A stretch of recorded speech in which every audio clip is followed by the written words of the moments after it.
Conservation Commission meeting to order.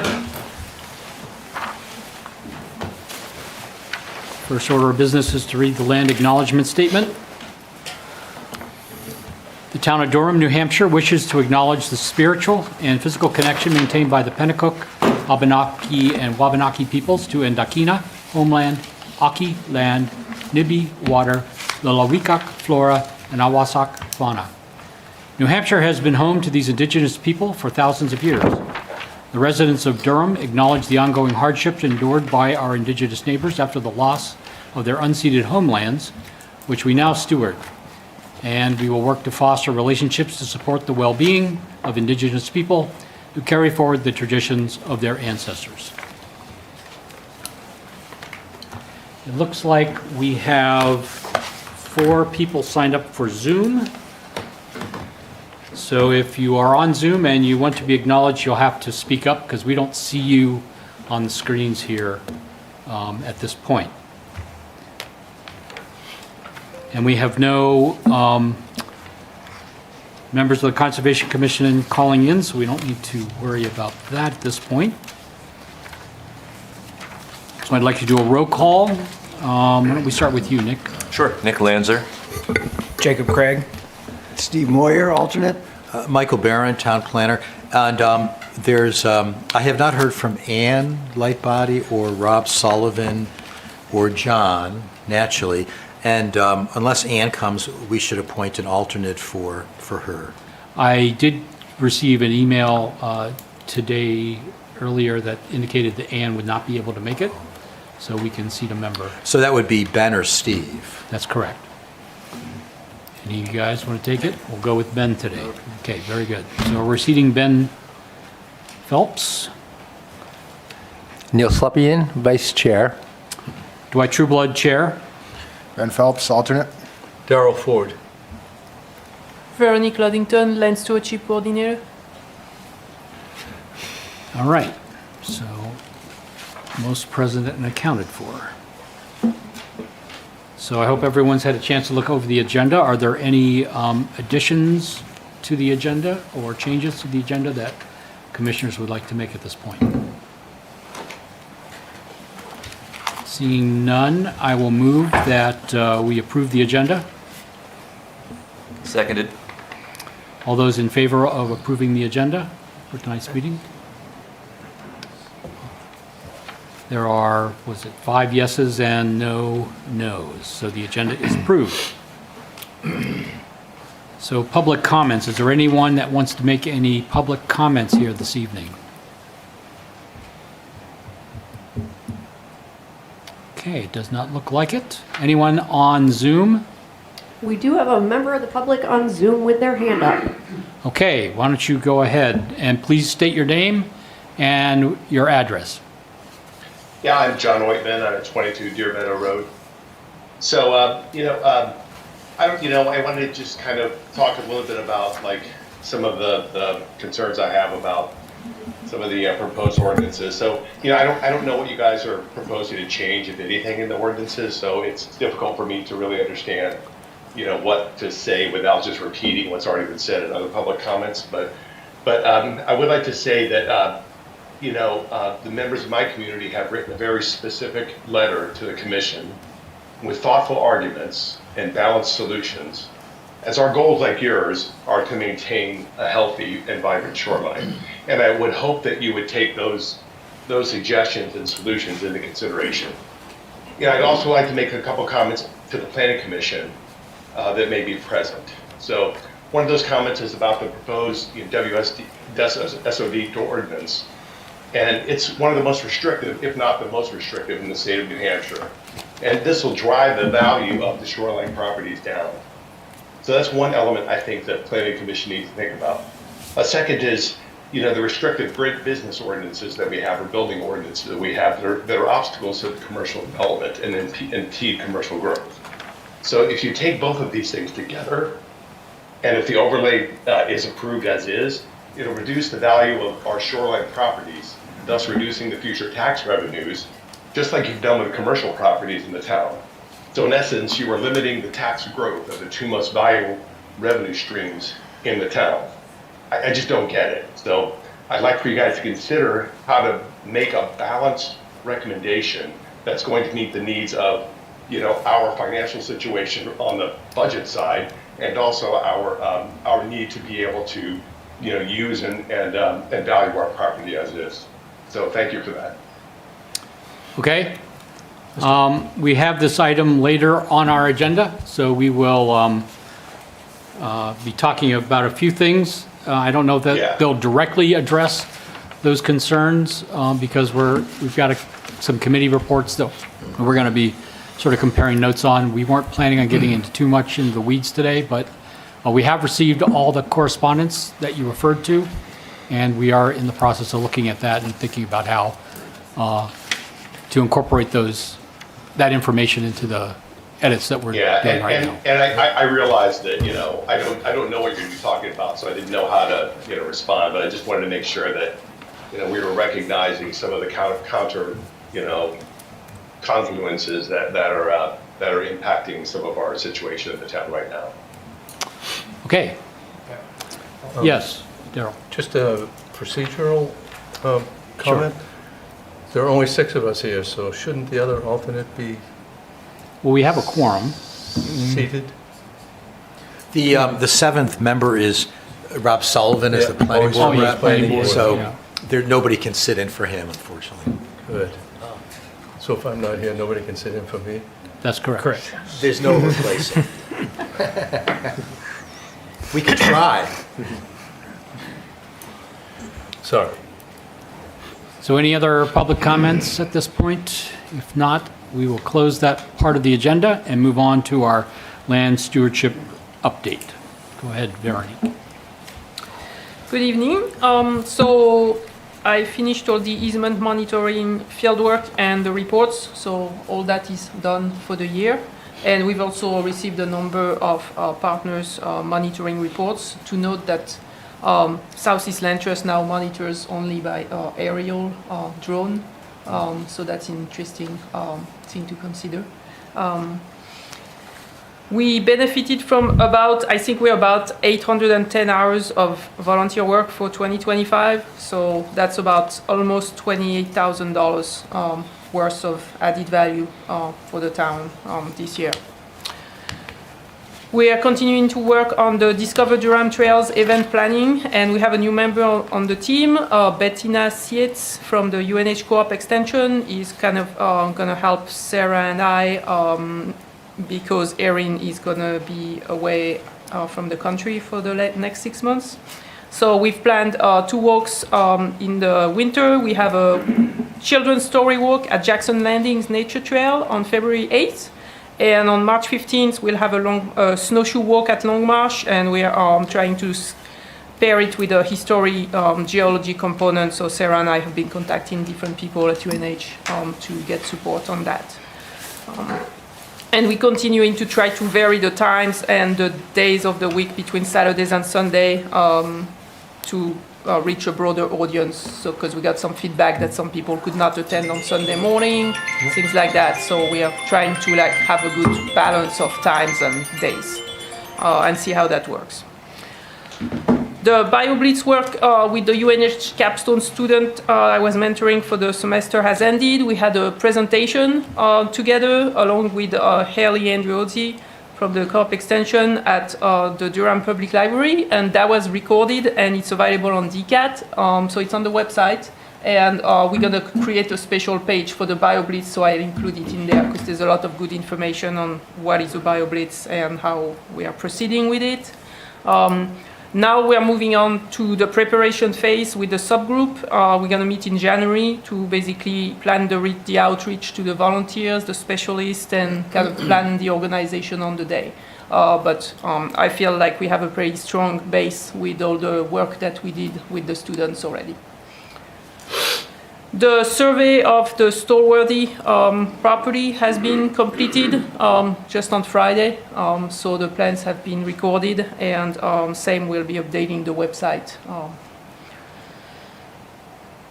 The Oyster River Forest Bridge upgrades, repair on the Blue Trail that we've been talking about for the part of this year and beyond, I think. So our application was originally denied by the DES, but the wetland scientist, Mark West, we had hired, found more information as a lot of rules have changed this year. A lot of delineation have changed. And it ends up that we do not need a permit because the whole construction is considered repairs of the existing bridge. So because it crosses only one wetland. So we will still work after April 15 to protect the winter habitat of the blending turtles. And we'll work cooperatively with the DPW. The lumber has been, a purchase order has been placed with the funds that were provided this year, and they will be delivered in April at the site. I attended the Agriculture Commission meeting a couple weeks ago. They invited me, they wanted to talk about opportunities for food production on town-owned land, and they their main goal was to make sure that in the future, verbiage is added in easement or acquisitions to allow for agricultural use of the properties. And they are looking into the possibility of the tot lot becoming some type of community garden again. I guess they're trying to gauge interest from the neighborhood. They've done that in the past, but there's interest of revisiting that proposition. Neil and myself are working on a projects list and a viable, achievable goals for next year. And we will have a list to present at January's Conservation Commission meeting after we present it to the Land Stewardship Subcommittee and it's approved, and we'll move on from there. And we're working on having a list of goals with projected dates of completions, something a little more structured so we can keep track of where we are at during the year. And I'm working with Ranjit Bawa, so he's UNH researcher I had talked about, who just produced a paper about the invasives growth in the Northeast. And he agreed to do a public presentation for us at the Durham Public Library. And we are working on dates right now with the library. And that will probably be in February or March. So once I get the information, I'll send it out to you. I think it'll be very interesting to hear more about all his research, because that's the most recent research that's been done in the Northeast.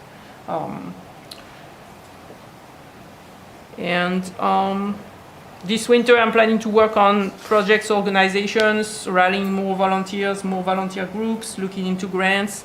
And our first project is January 10th. We're working with the Scouts, assembling benches, Leopold simple benches that we will then place different areas in different properties.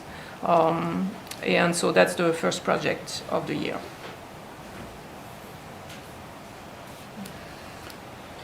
Any commissioners have questions for the land stewardship?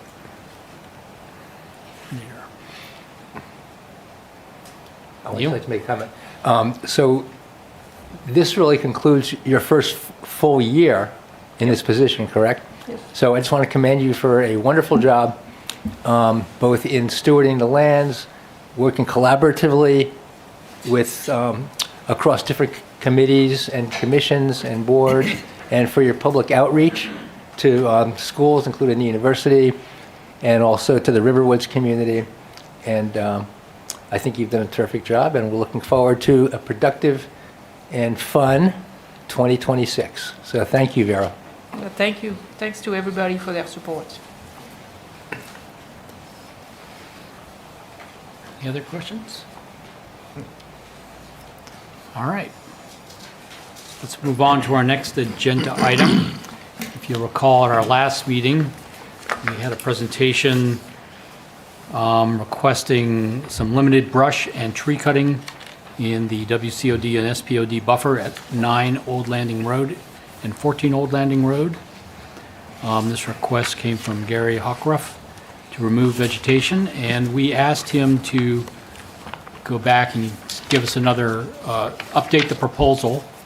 If you could come up and give us any information on the update of this. It looks similar to what you gave us last time, so. Yeah, I've just made some small changes. I mentioned the 6-inch limit on tree cutting.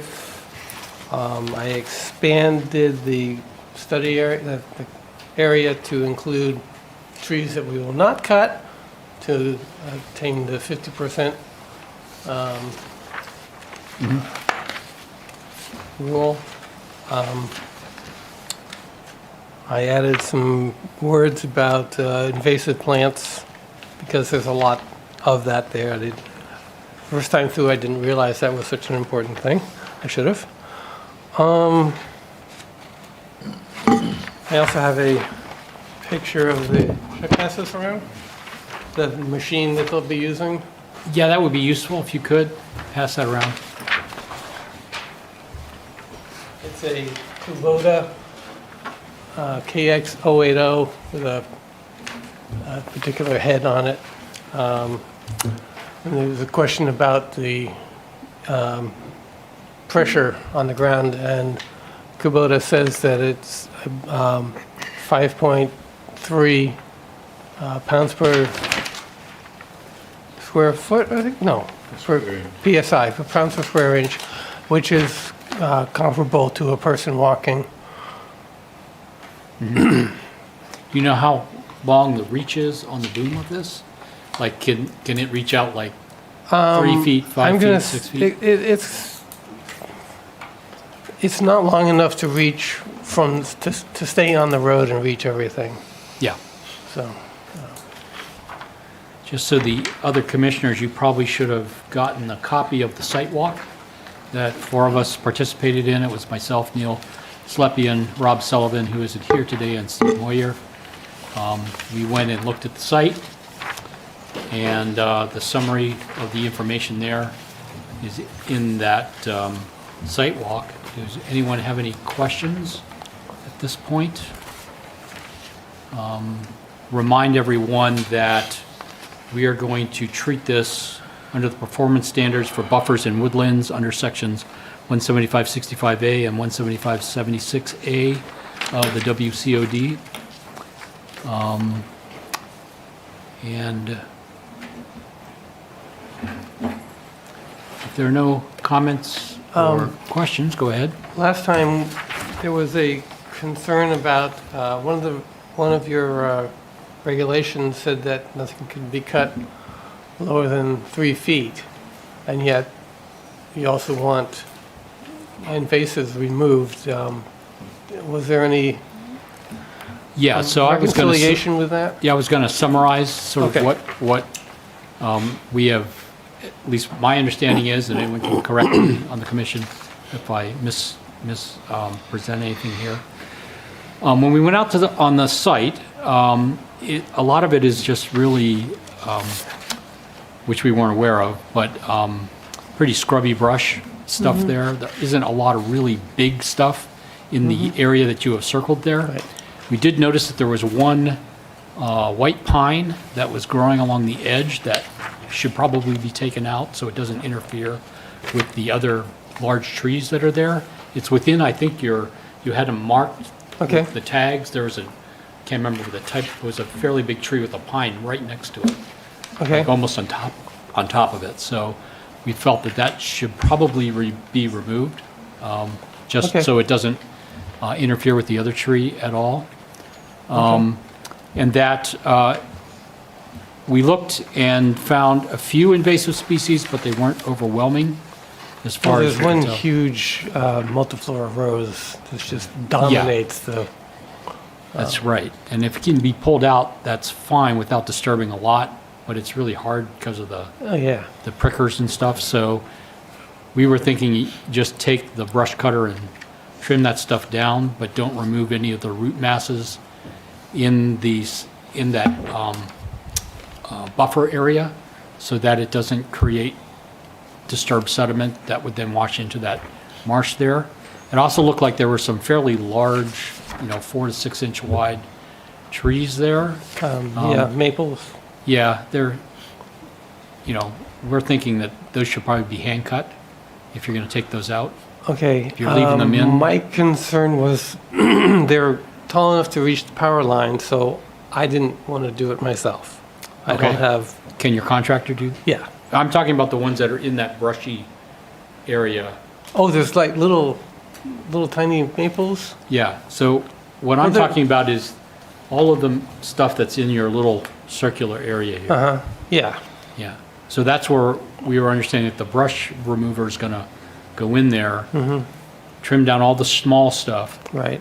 but, you know, it doesn't take it all the way down to the ground. I've seen those things, probably a couple inches, leaving the root masses behind. And then Yes, you can leave the slash there. We didn't see the, Yeah, that's the plan, is Yeah. to leave the chips. and then there were some smaller diameter trees that were sort of like in the middle here. They had grown up, and they can probably be removed. We didn't see the point of necessarily keeping them there at this point. If, particularly if you're gonna, your goal was to go in every 3 to 5 years and do this procedure again? Is that correct? Well, really, once a year, by hand. By hand? Okay. Yeah. And then the other concern we had, we just didn't want the machine to get too close to the marsh and damage the soils, because they're probably a lot softer there. And so So if the you could- machine should stay as far back as possible. As far back as possible And from. reach out, that's why I was asking about the boom length. Okay. Trim right down to the edge of that marsh in that area there. That would make sense. And then we would also recommend that that be done in the winter when the ground is frozen. Yeah. So that will prevent, soil being tramped down Sure. and that sort of thing. I don't know when you were thinking about having that done. I'm not under any time crunch. Whenever you guys say go, I'll contract them. And So did the commissioners have any questions about that proposed approach to taking care of the brush in this area?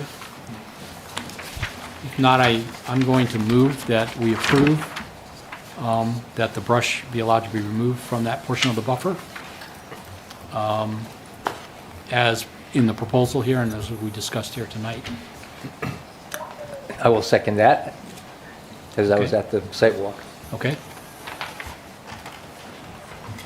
All those in favor of approving it? 1, 2, 3, 4, 5, 4. None against? All right. Okay. So there you go. So- Thank you very much for coming. Now, will I get some? Yeah, so Mr. Chair, I paperwork will send Mr. Hocraft a letter, and I will, as your motion, which included the conditions that we discussed in the minutes, and itemizing the things that were in his statement. So everything is as per the motion, and I'll put that all together for the applicant. Okay, great. Thank you very much. about- Thank you. Thank you.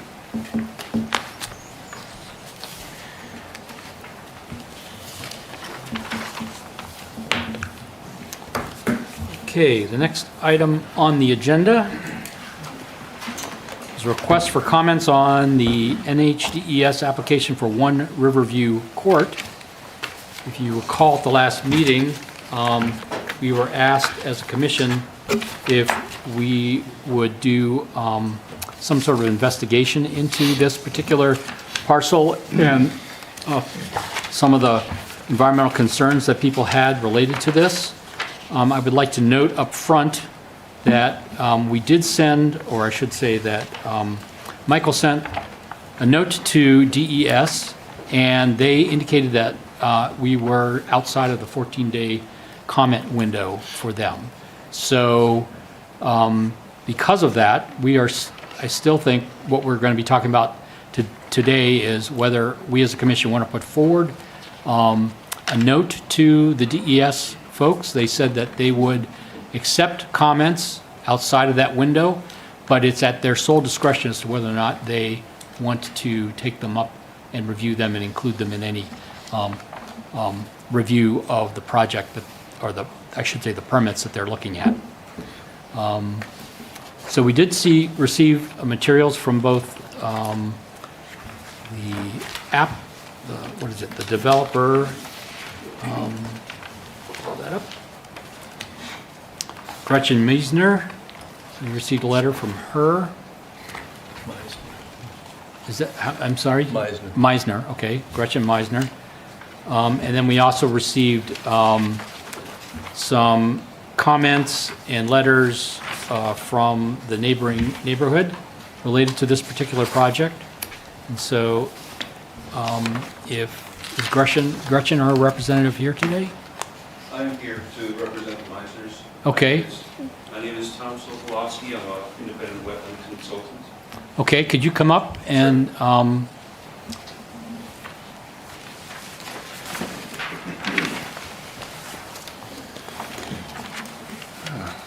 Once again, for the record, my name is Tom Sokolowski. I'm a certified wetland scientist recognized by the state of New Hampshire, and I am an independent wetlands and soils consultant. I own my own business, TES Environmental Consultants, based in Bow. okay, And early this year, I was asked to review this parcel for wetlands and for potential permits needed from the state of New Hampshire for development of this lot.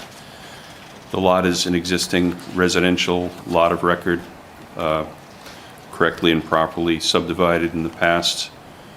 And the parcel does have salt marsh on it, as well as a fringe of freshwater wetland above the marsh between the upland buildable area and the salt marsh.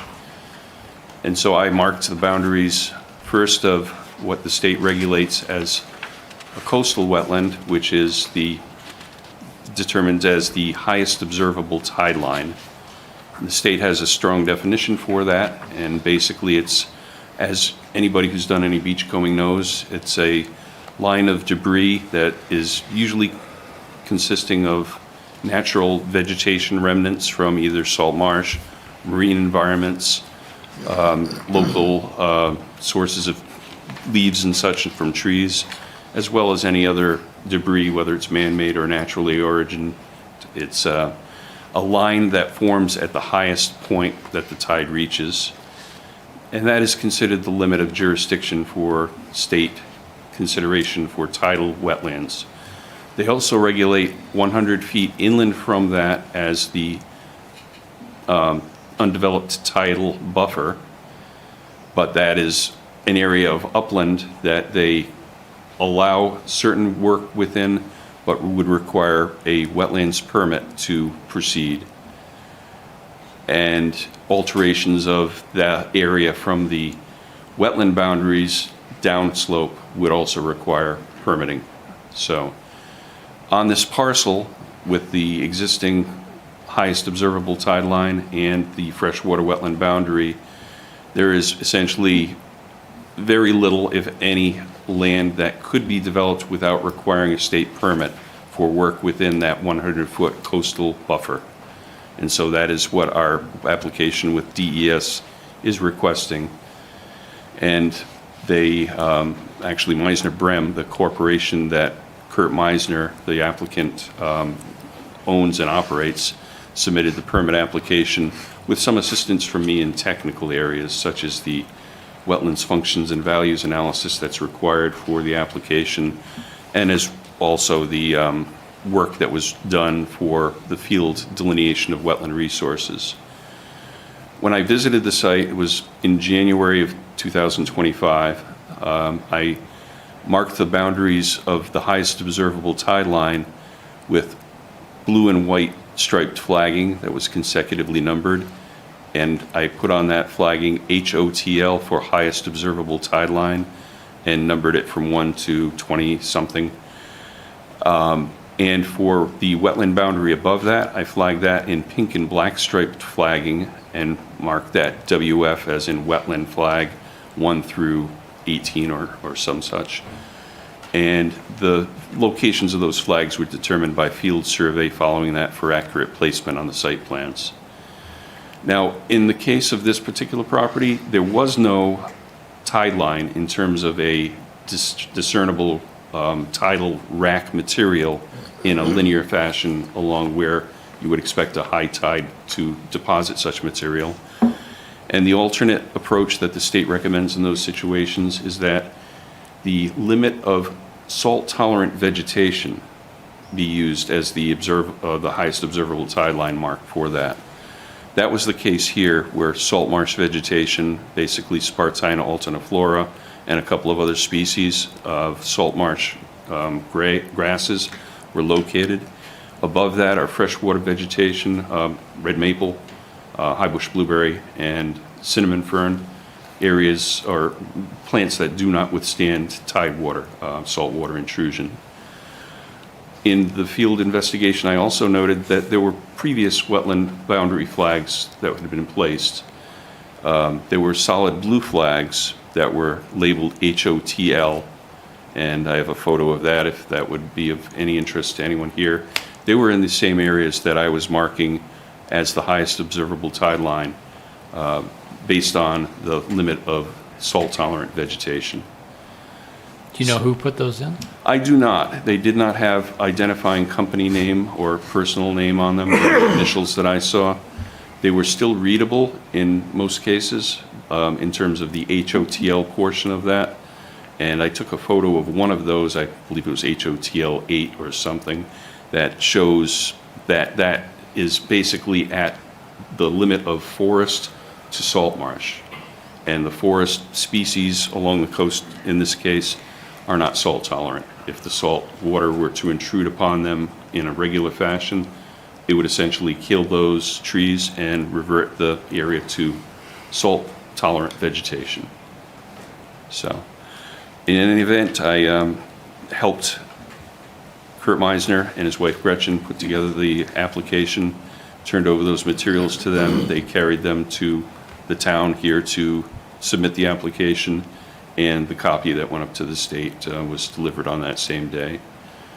And that included site plans that show the house location is basically as far from the wetland boundary and the highest observable tide line as possible, and incorporates a number of measures that the state likes to see to lessen environmental impacts, including such things as infiltration trenches along the roof drip edges to bring groundwater or rainwater into the groundwater rather than having it flow over the soil and create potential erosion and sedimentation issues. The septic system is located the furthest as possible on the lot from the highest observable tide line, and that is a typical clean systems that is the highest grade of septic system that the state typically permits. It is used for coastal areas and any sensitive environmental areas. And the pavement around the parcel is to be porous to infiltrate groundwater as well, or stormwater into the groundwater. And there was one component of the project that was altered at the application timeframe. There was going to be a path towards the shoreline with a gazebo at the end, and that was viewed as sort of an intrusion into the area adjacent to the highest observable tide line. That was removed. So they've already made a concession without having brought that forward as part of the project. But early plans, and they did file a request for a shoreline permit that was a bit premature, and the state informed them that they at that point needed a wetland permit in addition to a shoreline permit. And that shoreline permit plan does show that gazebo on it, so it's shown that that was definitely a part of the project overall. It's not something that we're just bringing up at the end here to say that we are being good and faithful applicants here. It was really a part of that initial project. And it's a recognition, too, that this particular lot, although it's on a coastal water, really doesn't have any ability to access the water, as the state defines a water access facility or structure, something along the lines of boat docks or steps to get down to the water or a perched beach even. None of those make any sense in this particular location. None of them would be functional in any reasonable manner, and none of those are proposed for this project. But it was felt that a gazebo would at least allow viewing of the coastal area to the homeowners and any people who are being entertained there, but they've foregone that. So minimize some of the buffer impact voluntarily up front. And I understand that you have the letter that Gretchen Meisner had sent to you dated December 18, after she and Kurt, her husband, became aware that there were concerns from the neighborhood, as is proper for the development of this lot. And that goes through their case for why they believe that this is a project that is of minimal impact and should be allowed to go forward. And I don't think that it's worth going through point by point, but the key emphasis is that this is a lawfully created lot of record in a residential area and was intended from the beginning to be developed as a residential home. And it's, I believe, the last lot in the vicinity to not be developed, but it is a developed area. The house is of a scale similar to those around it, and rather than put a mini house in or something that's out of character, it's felt that something more akin to what is there, if not even smaller than some of the houses in the area, is appropriate. So I believe at this point what we have is a state wetland permit application that is under review and will probably be approaching its review deadline at the DES shortly. I do know that they take into consideration strongly any community input, particularly from the conservation commissions. So even though that may be past a regulatory time frame, I think that it's proper that you do submit your comments, your thoughts to them. And the applicants are aware that we'll have to come and obtain municipal approvals for the house, seeing that it is in a coastal area and requires review from planning board, zoning board, and they take your comments from the Conservation Commission to heart in their assessment of the project's review. So is the shoreland permit still being requested, or has it been sort of dropped? 'Cause It's going to be reviewed simultaneously with the wetland permit application. These are complicated matters with the state, as they have sort of dueling jurisdictions. The shoreland application deals with matters from the highest observable tideland inland, and the wetlands application also does. It's one of the rare instances in the state of New Hampshire where there is a buffer area around proper wetlands. It's basically this undeveloped coastal area buffer or prime wetlands buffers. They're about the only upland areas that the Wetlands Bureau regulates through state wetland law and rules. So it's complicated. It does require both approvals, and they typically review both of those jurisdictions simultaneously in an application. So what had happened was that shoreline application went in, and the reviewing agent contacted the Meisners, and they were told that they needed a wetland permit as well, and that the two would be reviewed simultaneously. So they'll both be at the same, I think it's December 29th, I think is the The deadline. determination date, yeah. Yeah, I believe that they both come up then, although, again, this has been a kind of a complicated application from the beginning. We had contacted, after we were told the wetland permit was necessary, contacted the reviewer at DES. We're not able to get any answers on some of the details of how all of this review is correlated down to such things as the application fee, because they're based on different areas of impact and such. So we're going to be learning a lot, I'm sure, on that deadline of the 29th. The state, I'm sure, is going to be issuing a letter requesting more information. And in fact, there are very few applications at the state that go through without a letter requesting more information, as the matters are more complicated than they formerly were. And with the wetland rule changes that took place in 2019, the regulated public and the wetland regulators at DES are still learning how to apply all of these wetland rules and the recent changes to all of the different types of projects that come before them. So I had one question, Certainly. and now I'll ask the other commissioners if they have any. We did a site walk. Actually, I shouldn't say site walk. We walked around the perimeter where we weren't allowed to go on Yeah. to the site itself. And there is an area that is, looks like an ephemeral stream that runs down on the right-hand side. Looks like it comes from a culvert that goes underneath the road and down onto the property Yes. there and then down to the wetland. Yes. I didn't see that marked on here. I don't think that that was located in the survey for whatever reason, but you might have noted my wetland flagging. If it still was there, I put a pink and black stripe flag right about where the culvert is, Okay. and that would have been the initial wetland boundary flag, then running out through the shrubs and saplings that are in front of the road there. So since it's ephemeral, do you have any idea of, I imagine it probably is most active in the spring. Yep. It would technically be called an intermittent stream. When the term ephemeral is used, it generally means that it flows in response mainly to storms, and that it is often considered non-jurisdictional. And the state's determination for the difference between a jurisdictional flow and a non-jurisdictional flow is whether or not that ground surface intercepts the groundwater. If you only have runoff coming from roads and it gathers in a channel, flows along the side of a road, it wouldn't be considered a jurisdictional wetland unless that ditch intercepted the groundwater and likely connects to a wetland downstream, perhaps one upstream as well.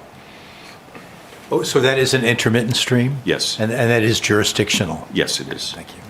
And it's basically flowing out into the middle of the salt marsh on the property there.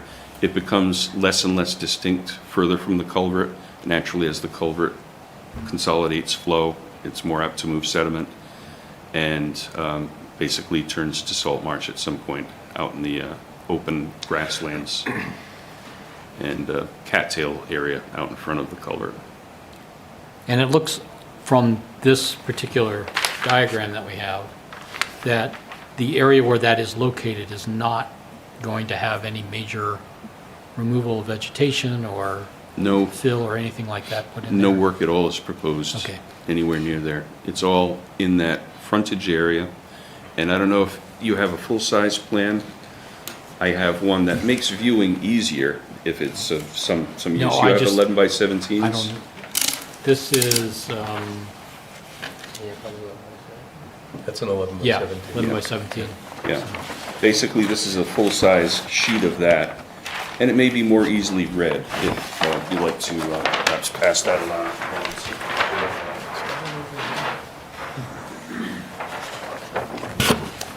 All right, so any other commissioners have any questions for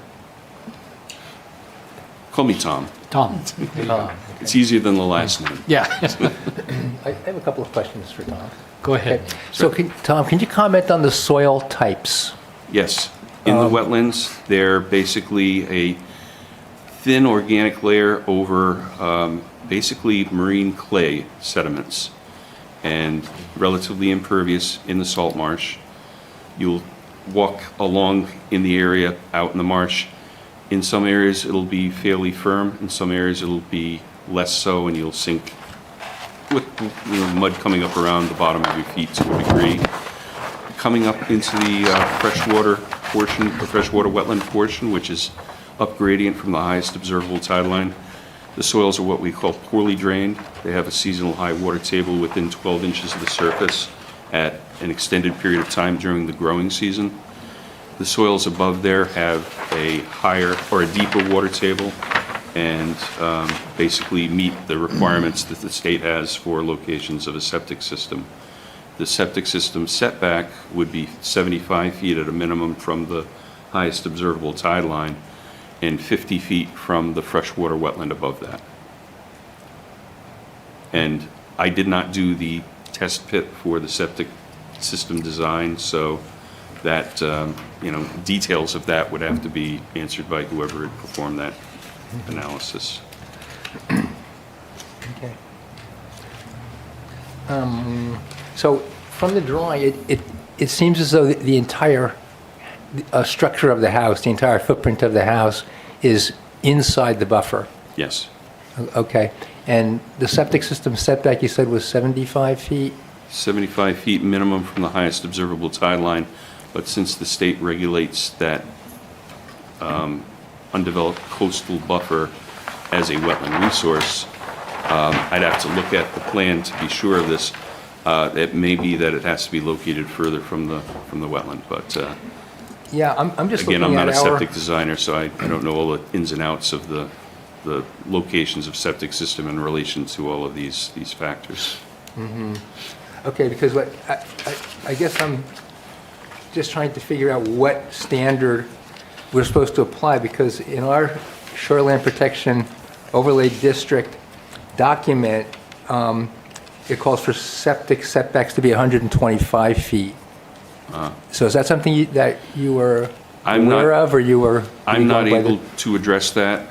That would have to be for the septic designer for this project, which I assume is going to be somebody from Meisner Brehm Associates.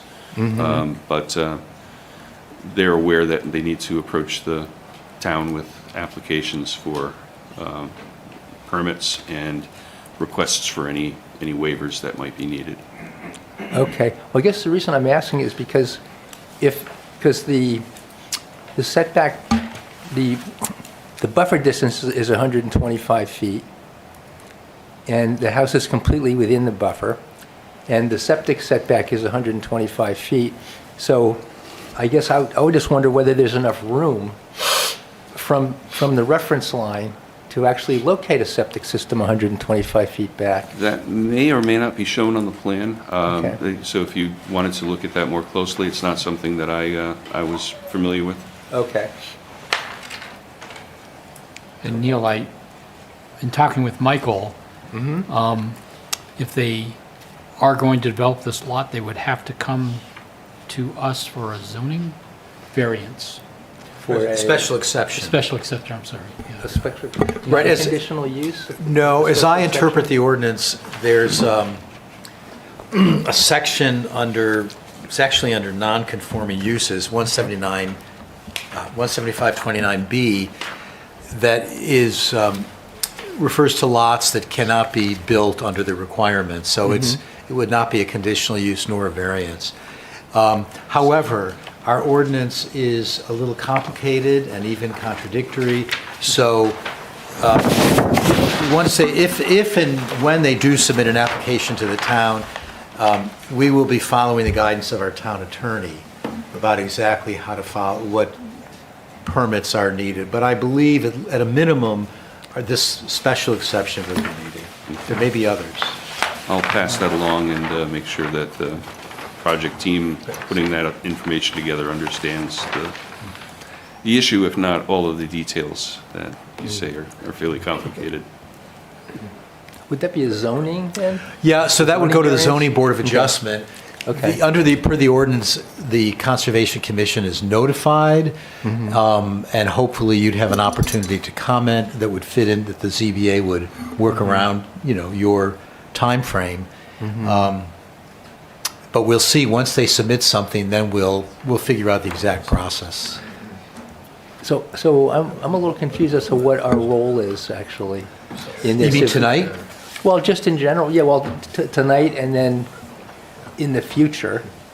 Are we just going to make a recommendation to the DES with the opinion? Right, the of- request to you tonight from one or more of the abutters is for the commission to offer comments to New Hampshire DES about their wetland application. And I don't know, so you'll be submitting a shoreline application as well. I would assume there's a opportunity for the commission to comment on that as well if they wish.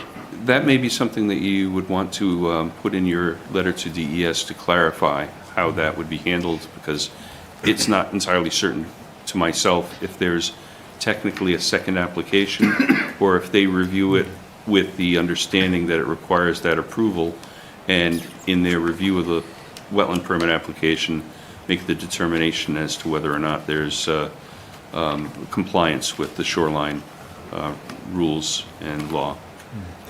Right, so I think the question before the commission tonight is, assuming that DES is tentatively planning on making a decision on this on the 29th,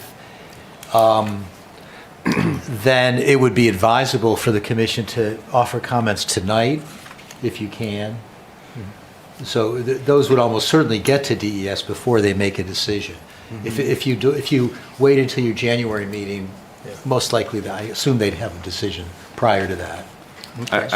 I would think it's not going to necessarily be a decision at this point. I think it's going to result in a letter requesting more information, which is their typical way of handling these matters.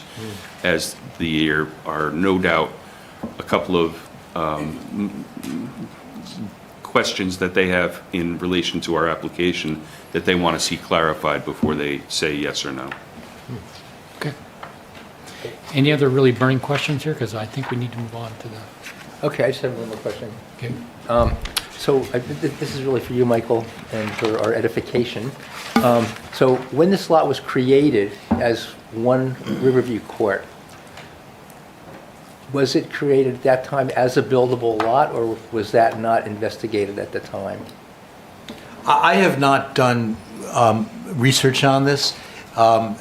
If we do get an application, then we will research it thoroughly. Okay. But from what I can see, I'm assuming that it was subdivided with the intention of it being built upon. It was given. There's nothing that I know of in our tax maps that marking this as a preservation land. So I assume with the subdivision that people thought that it would be buildable. They gave it an address, 1 Riverview Court, but clearly there were issues as it's the only lot that has not been built on. Okay. But my understanding is there's history on that, right? Tom, you didn't say anything about that. There have been prior attempts to build on that lot that have been blocked. I'm not sure if there have been. I suspect there have because I had found that series of blue flags out there. So somebody had looked at that at one point. But for whatever reason that the development did not go forward, I can't speculate, having not had any prior history with this parcel. Right, somebody did apply a number of years ago, I don't know, at least 15 years ago, plus or minus. And Tom Johnson, the building official at the time, sent them a letter and mentioned half a dozen permits that they would need from the town, including variances. And whoever was interested at the time didn't pursue it.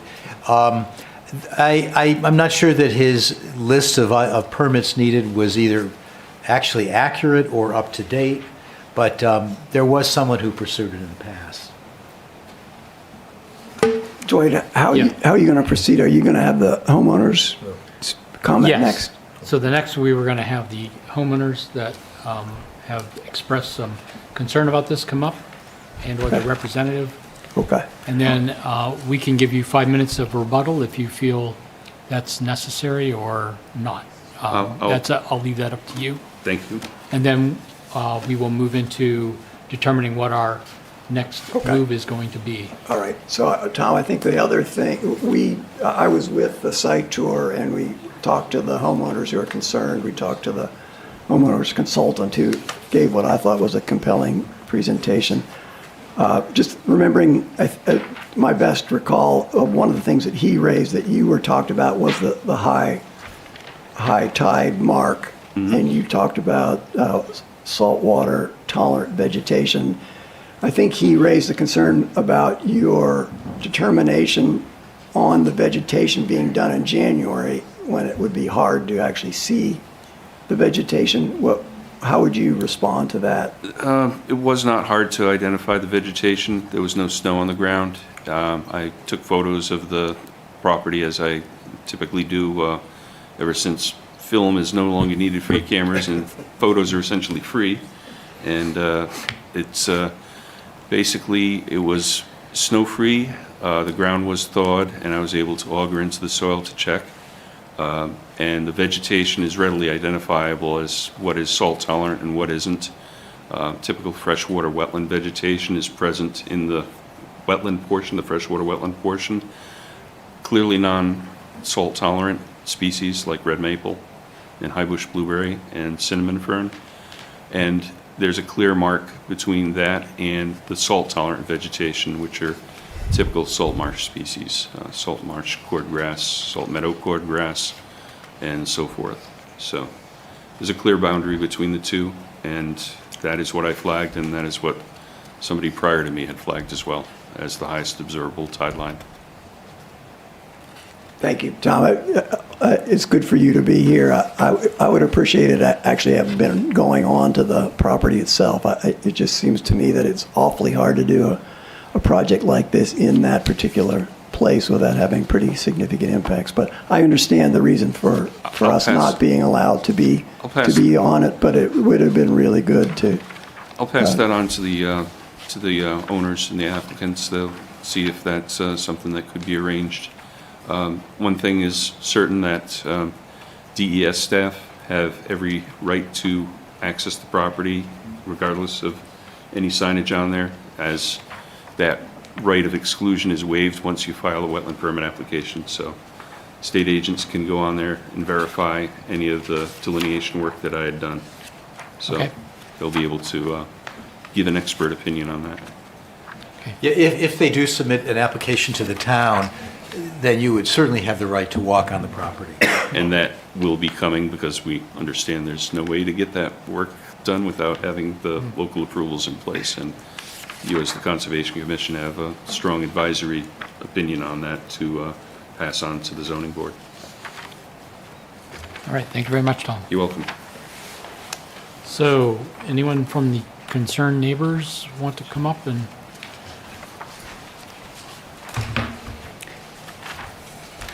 Your name and address? Yes, Or thank you. organization? All right. Can you hear me? Yep. Okay. Well, thanks for having us tonight. My name is Amy Manzelli from BCM Law, here representing some of the neighbors with concerns. I'm going to give a brief overview, and then I'm going to do a little bit of emceeing, getting some of the neighbors up here and some of our experts that we've got here for you tonight.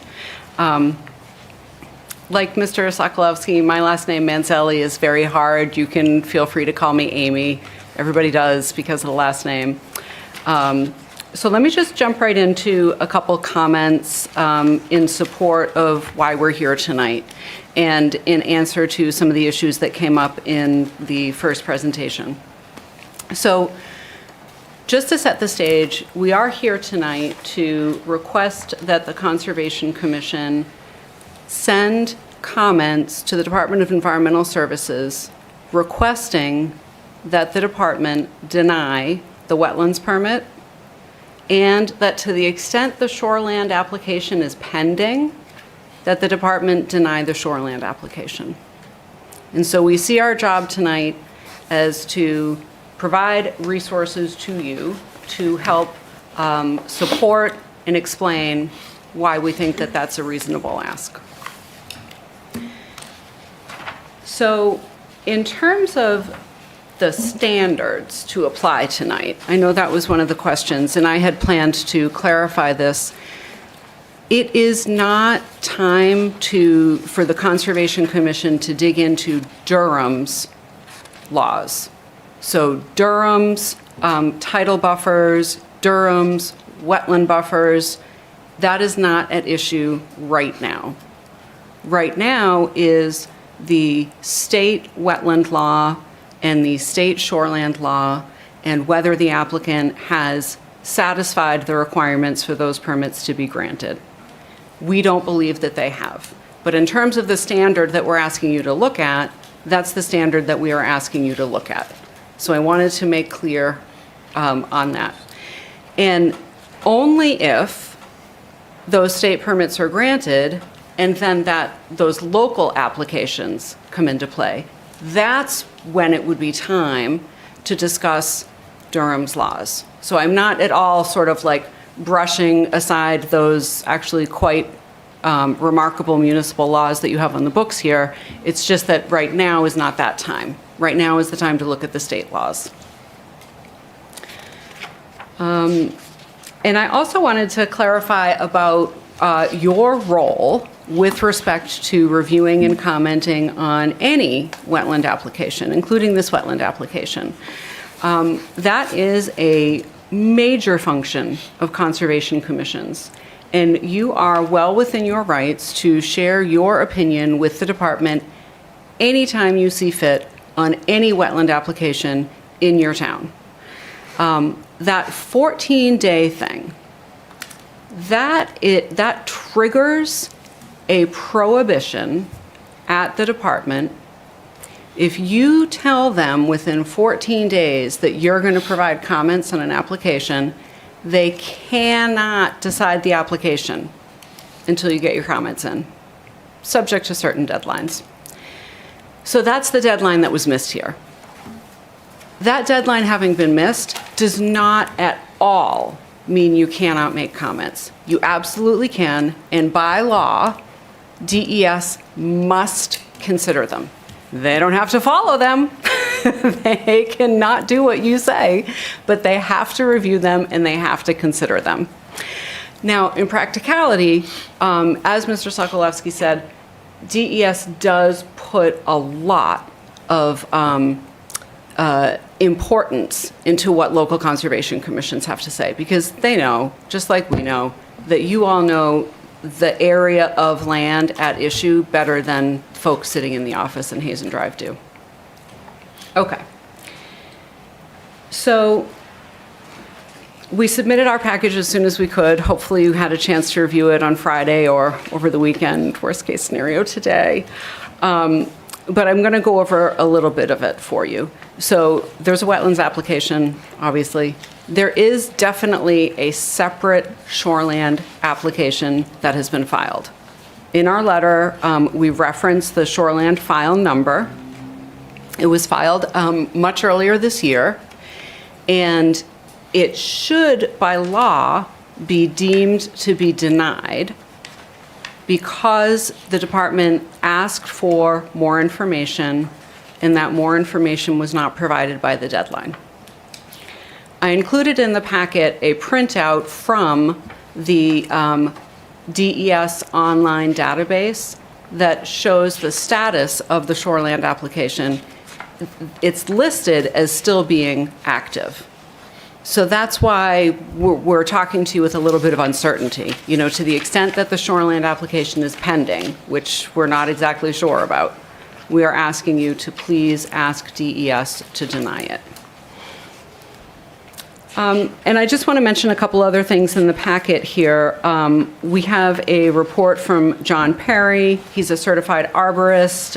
He's trained in forestry, and he concludes that the project would have a negative impact on the wetland and shoreline buffer areas on the property.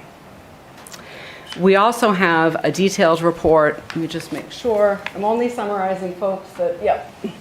From Thomas Ballestero. You may be familiar with some of his work. He's got a lot of certifications and degrees and licensures that are listed on pages 1 and 2. And he has an opinion in here that the applications propose a poor design and should be denied. Both Tom and John are not able to join us tonight. As you all know, we are in the midst of the holidays, and it is a hard time to get people to attend meetings. But we do have their full written opinion for you in the packet. And we have the rest of our folks here for you tonight. So, as was mentioned earlier, DES's deadline is Monday, December 29th. That is the deadline that they have to act. So they have a variety of options. As Mr. Sokolowski said, they could request for more information. They could deny the application. They could approve the application. I think all of those are within the realm of reality. They also have the right to have a public hearing. You know, I'll just place my bet on that's not going to happen. That happens for really, really, really large-scale projects, and I don't see that happening here. So of those three options, obviously, we're here to ask you if you would ask DES to choose the option to deny the project. And I'll just conclude before I call up our expert, Peter Spear.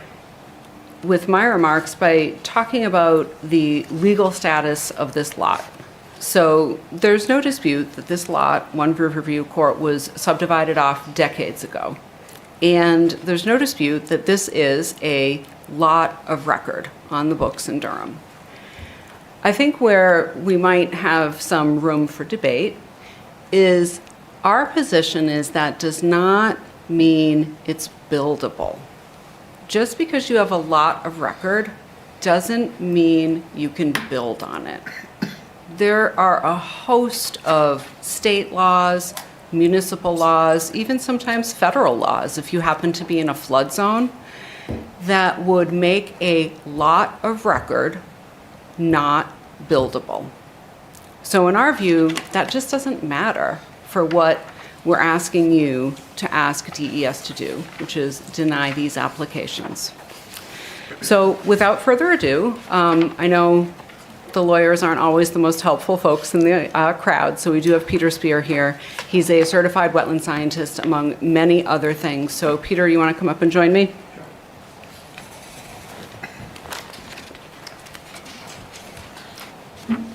Good evening. And I enjoyed the site walk, or the near site walk, with many of you the other day. I'll be as brief as I can.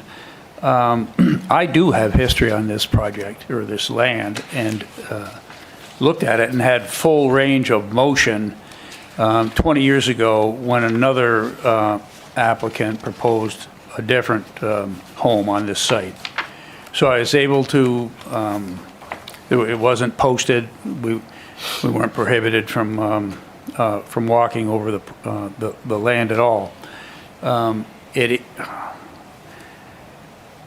First, I'd like to say that there was, and I believe still is, an intermittent stream connecting to a forested swale, connecting to a fairly large area of jewelweed, connecting to the scrub, shrub, and forested wetlands, connecting to the estuarine wetland.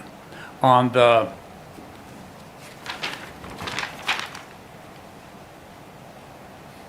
easterly side of the property. And it all originates at that corrugated metal pipe culvert crossing the road and delivering water down below. I didn't see that on that wetland or the stream on any of the plans. It really should. I mean, it's quite important because we don't know where, because today we're not allowed to go on the property. We don't know the extent of it. So we don't know if it is affected by any of the proposed project.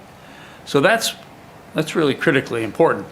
And applicant was silent about that in the application, and it really warrants further study.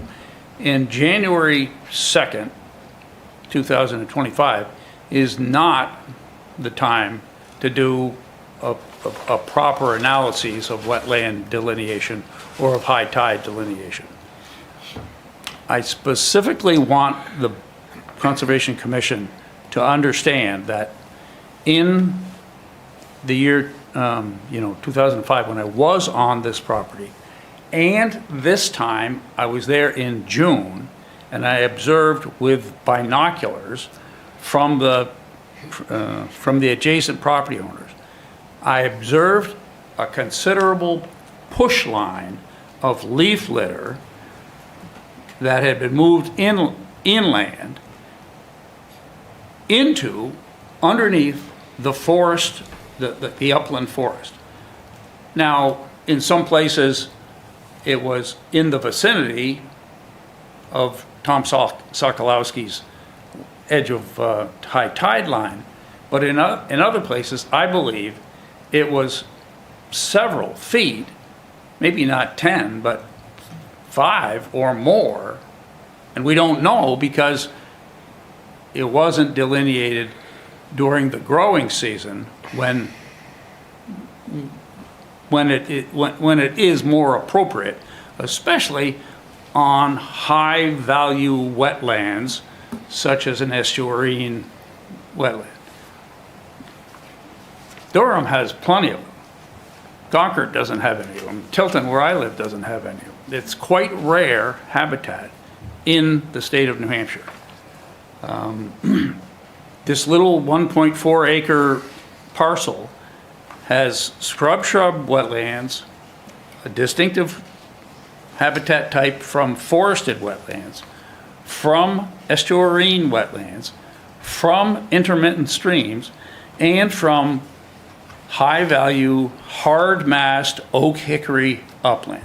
So there's 5 habitat types that are quite well interspersed on this tiny little lot. I could, wax eloquent for hours on other portions of the application or the land, but those are my high points. And I tried to convey most of that to the commission during the near site walk. And we also have your written Absolutely. Documentation here as well. So And a that, picture tells 1,000 words. Yep. And we have good documentation about how high the tide does go there and where the intermittent stream is and where there's wind throw from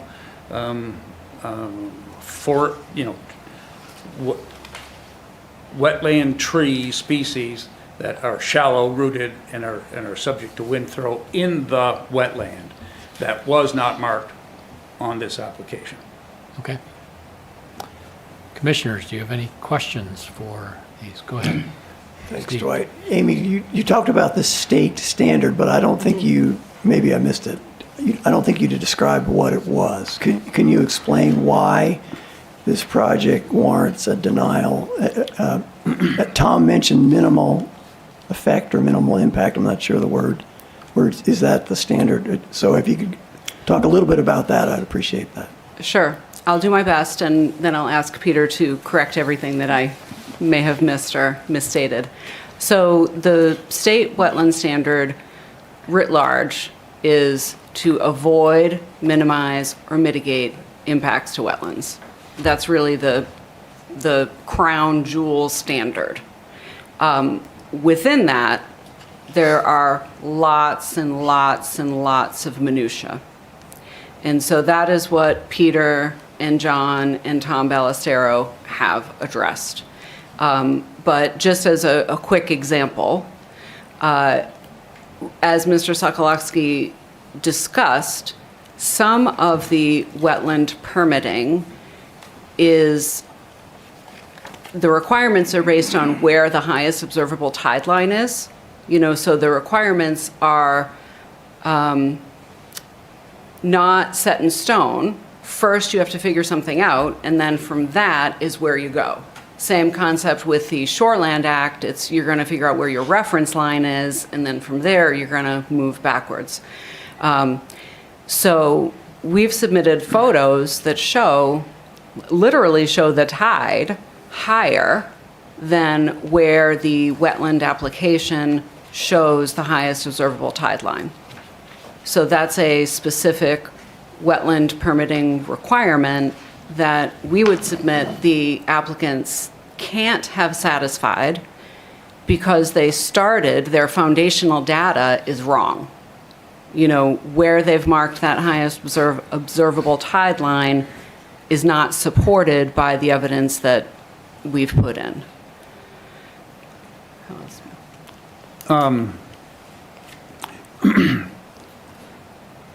More specifically, the state defines wetlands as having to meet 3 basic and important criteria: soils, plants above ground, and hydrology. Hydrology drives the other 2, really. And when you're a wetland delineator, and I'm certified wetland scientist in the state of New Hampshire and have been since the inception of that certification process. You hang flags at as close to the edge of where the soils, the hydrology, and the plants meet the definition and where they don't meet it. And in this case, it is my contention that applicant has minimized the location of that edge to favor the down gradient start point where everyone has to start measuring the setback or the buffer from.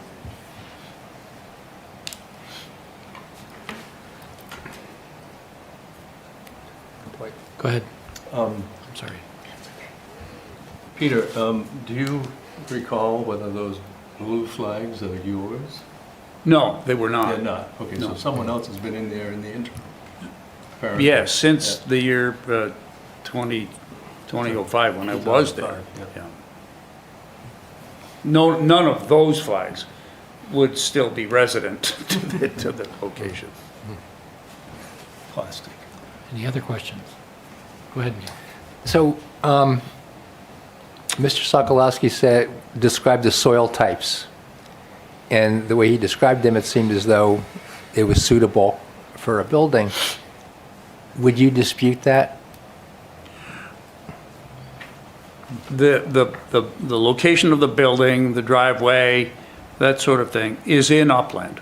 It appears to be in upland unless, and we don't know this point, the wetland that originates by the culvert and goes downhill, we don't know we don't know where that, it isn't shown on the map. We don't know where it is. So I would speculate that they have avoided it, but I don't know that. I can't tell that from the data, and I can't go onto the land and do my own investigation with an auger and in the growing season. Mm-hmm. So if you can't go on the land, and in order to do your job properly, how are you making a decision that it's not suitable? Well, it's a dilemma, but I did go on the land, as I mentioned earlier. I had free and unfettered access to the entire site, 20 years ago. Mm-hmm. And I observed, I saw where the tide line went then, and it went farther inland in places than shown by the applicant's plan. And there was this additional wetland and stream that existed 20 years ago, and there's no reason that it would have been, somehow gone away or, drained or dredged or filled. I see no evidence of, that. So is it kind of your word against his in terms of where the actual high tide is? Let me just jump in for a second. So what we've done with our package is we've given you Peter's opinion, John Perry's opinion, Tom Ballestero's opinion, but as Peter said, pictures speak 1,000 words. And so to a certain extent, yes, us, them, etc. But we do have photo evidence showing where that highest observable tide line is, where that windfall is, so on and so forth. So I wouldn't, that characterization of, his word versus his word, it's a little bit more than that. We've got, a lot of resources for you in our submission. What would you add, Peter? When I was there in June, I forget the exact date, middle of June, growing season, there were various colored flags observable. Again, I couldn't go onto the property, but there was a bunch of them of various colors on the ground, and well, I didn't touch them, and there was no reason for the neighbors who were at the time prohibited from going onto the land. So it's a little peculiar that there were some, that some of the flags had either been moved or relocated or adjusted, but we again don't know that because,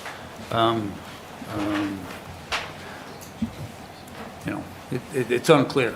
But there were, I don't know how many, I could see for 40 feet, and there was numerous flags that I don't know if they'd been changed and moved horizontally, or whether they'd just been taken down and dropped. But they were on the ground.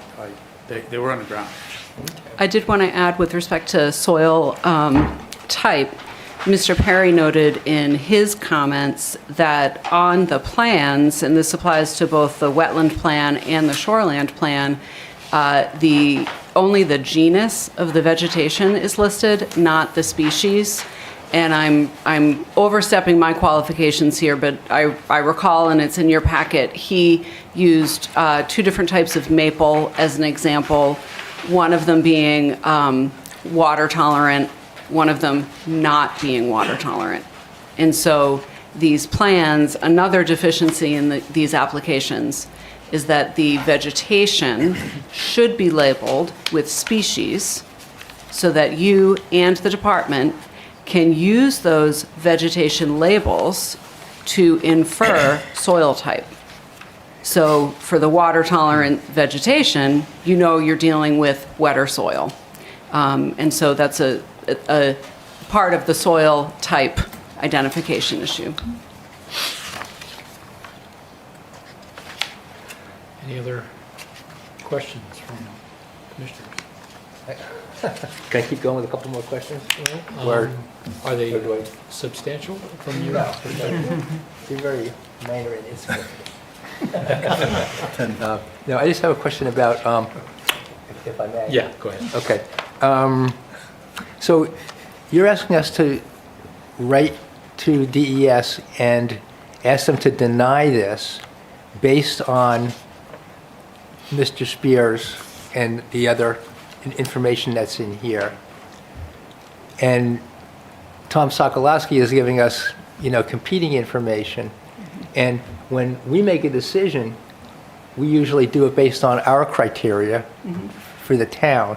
But you said when you first started speaking that you don't want us to take that into account at this point. You want us to take state law into account. But I guess the question I have is why, or how can we do that when that's not really what we're here for? Well, because with all due respect, I would beg to differ. When you look at the enabling statute for conservation commissions, guarding the natural resources in your municipality is what you're here for. And when you look through that statute, one of the jobs, and when you look through 482A, the wetland statute, it calls out municipal conservation commissions as having the job, or the optional job, it's not a mandatory requirement, to comment on wetland applications. There are some municipalities that I encounter in my practice that, as a matter of course, review and consider on their agenda every single wetland application that comes through their town, and often submit comments to the state. And I want to clarify, it's not that I don't want you to consider your local laws. The Department of Environmental Services has no jurisdiction to enforce Durham's laws in connection to issuing or denying a state wetland permit. So I might have said it a little bit better there. It's just that they can't do your laws, you can't do their laws, but you can advise them about, hey, we've seen some of the expert evidence. We live in this community, and we know from all of that and the history of this site that it's not buildable. You know, when you draw those reference lines and those highest observable tide lines correctly, there just isn't room to build on this property. That's what you can tell DES. And just to be clear, Neil, that's what I was asking Michael about, was that what we're doing is considering what we're going to send to DES, and it does not have to relate to this in any way, shape, or form. We would apply this if they come in potentially for a zoning, I call it a variance, but it's not a variance. And, you know, we can then provide that feedback and information directly to the zoning board. Okay. Let me just- Okay? All right. Um, Can I just ask the attorney a question? Yeah. How would you define not buildable? It depends on the context, and in this context, it would be not buildable as a result of not being able to satisfy the state wetland or state shoreland requirements. Okay, but we don't have a copy of those right in front of us. No. So how, yeah, I guess. Well, that's- I may have missed, I was distracted with something for a few minutes, so I apologize if you spoke to this. Are there particular requirements or criteria that you can give to us now that you believe the state that it does not meet? Let me do my best.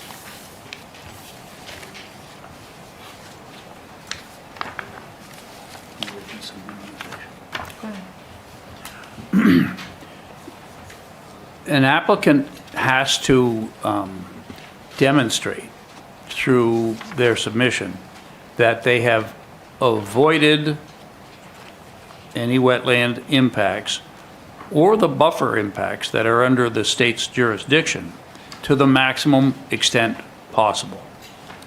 So you have to, the applicant has to be able to prove and demonstrate through plans and language and details, engineering details, that they have in fact avoided to the maximum extent possible.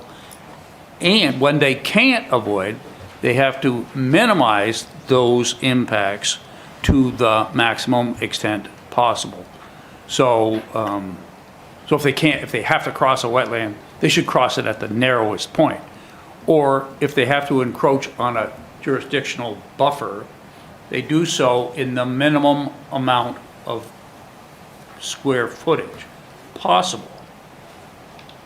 So that those are the criterion upon which applicants have to demonstrate whether they. The justification is always, you know, economic. We live in a free enterprise system. The goal is to make money on a public resource. So you have to be able to prove that you have avoided the wetland impacts to the map and the buffer impacts to the maximum extent possible. And where you can't avoid them, you have minimized them to the maximum extent possible. So in page 3 of our package, at the top, I gave an example culling out from, I believe this example came from Mr. Perry's letter. One of the environmental water quality regulations, 1403.038, it says, all impacts related to construction shall be completely contained within the area of disturbance allowed by RSA 483B9 5B2A, as appropriate, et cetera, et cetera. So that's a specific example relating to the shoreland application that was not done. We do not have a call out quantifying the construction-related impacts on the shoreland application.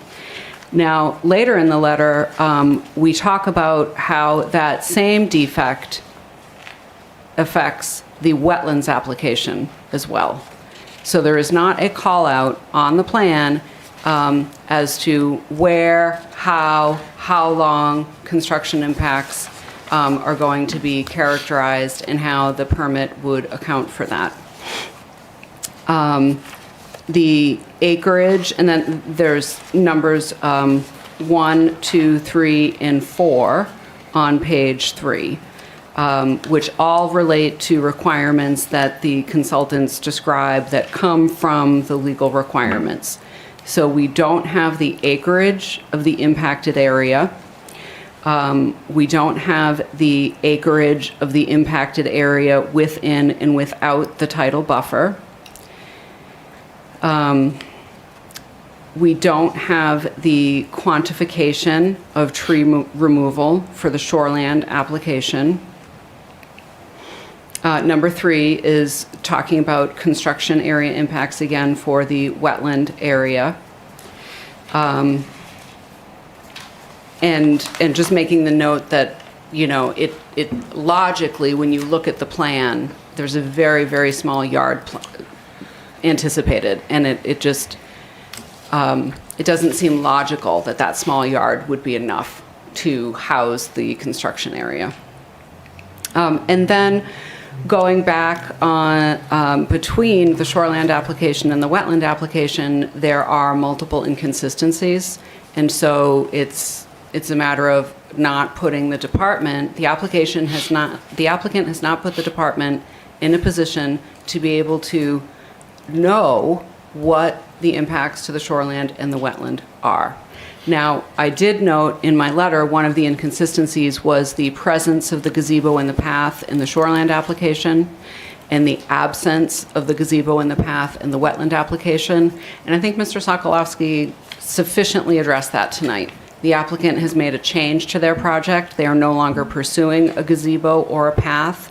I'll just point out that is not the only inconsistency between the plans. That problem persists. So hopefully that gives you some of the requirements that we're looking at, that our position is the applicant has not satisfied, which would more than justify this commission taking the commonsensical position, which is that this lot really just can't satisfy the wetland and shoreland requirements and shouldn't be built on. Do you know if DES does a site visit before they make a decision? Yeah, actually, I would like to speak to that and make a clarification to what Mr. Sokolowski said earlier. He mentioned those 2019 changes to the wetland laws, and I think this is when this happened. It did used to be the case that by virtue of submitting an application for a wetland permit, the applicant was granting the department permission to come to the site. No longer the case. The Department of Environmental Services cannot do a site visit unless the applicant specifically says so. So there's no more automatic grant of right, as there used to be, by virtue of filing the application. The applicant could do what it did here with the Conservation Commission and say, no, thank you. Oh, Mr. Chair, may Yeah. I respond? I can't speak for the state law, but in terms of the town's procedures, whenever we get an application for anything, the town boards and relevant staff absolutely have permission to go on the lot, maybe not individually, but if they do a site walk, absolutely, as well as the abutters are always welcome, because it's a public meeting. And if an applicant ever said to a planning board or a zoning board, you can't go on my property, that's right there, that's just grounds for denial. It would be denied. So I have never in my many years in this business seen an applicant refuse permission when they submit an application. But so wouldn't DES, if they thought it appropriate, say, well, we want to go on the property, and if the applicant said no, then DES should just say, well, then we cannot approve you. I think it's a little bit more complicated than that. I have not seen the department request site visits in many instances, and for an application like this, I have not seen them request a site visit. So for an application that had wetland impacts literally spanning across an entire municipality, like for a utility transmission line, or a I was involved with a new railway corridor that was being proposed near Parkland, very large-scale impact projects. DES sometimes requests a site visit, keeping in mind that DES is a state agency that does not have all of its positions filled. They are, doing the best they can with what they have. Yeah. And then there's, has the applicant given enough? Does DES really need to justify the expenditure of a site visit? So it's a pretty tricky issue, but DES, the bottom line is DES does not often do site visits in current day. Okay, I think we need to sort of wrap up the questions here. We're running a little behind. And Tom, did you want to have anything to say in 5 minutes? Mr. Chair, if I may, we do have Jim and Ahmed here who would like to just share briefly their personal experiences and observances of the property as to conclude our presentation. Okay. Haven't we heard from them before? On the site walk, maybe. No, here. Don't recall. Okay. Go ahead. Hi, my name is Dr. Jim McKiernan. I'm the owner of the Great Bay Animal Hospital in Durham. Been practicing, serving the community for the last 25 years. I live in 2 Riverview Court across the street. I can tell you when I first moved in, there was a for sale sign on that property. The original owner of the house that I bought it from made another lot and donated it to a nonprofit organization. Over the 13, 14 years, I've seen a lot. I can't say 4, 5, 6, but many different realtors all try to sell the lot. Many who were clients of mine who said, we can't sell it. It's just not a buildable lot. Look at it. So fast forward that 13 years, now here we are saying it is a buildable lot. All of us in the neighborhood, and I walked around, I got a petition from the majority of the neighborhood do not want it to be built on. We feel it's an ecological nightmare. And I think between Tom Ballestero, John Perry, Peter, whose wisdom is amazing, would agree. So all of the houses were built in this neighborhood in the 60s, and here we are in 2025. We all ask ourselves, why wasn't it built? Why is it okay to build it now and not then? And that's our point, So I'm very much against it. When I look at the plan, I'm like, oh my God, this house is going to be like on top of the road, on top of us. I mean, my kid's already pulling down his shade when he goes to bed at night. So I just wanted to let you guys know, and also want to thank all of you for listening, because you didn't have to. And I came up in front of you 2 weeks ago and requested that you listen, and I'm thankful for that. Michael, one point before I end this. I reached out to Alex Feudy from the Department of DES, and I invited him on the site walk that we did together on that day. And he said to me he cannot come because he was not given permission by the owner to come. So if the owner had said, go ahead and do it, he can't reach out. He can't say, can I go on the property line? But what he told me, because I do not have permission, I cannot join you today. So that's how that played out. Anyways, again, thank you, all of you. Appreciate it. Okay.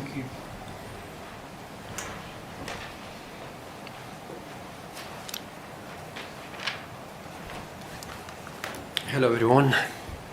My name is Ahmad Etebari. I'm the neighbor to Lot 1, call it Riverview Court number 1. Can you just tip the microphone up a little bit? My apologies. That's okay. Okay. I have a bit of cold. I didn't want to be here, but I want to be here. So put it that way.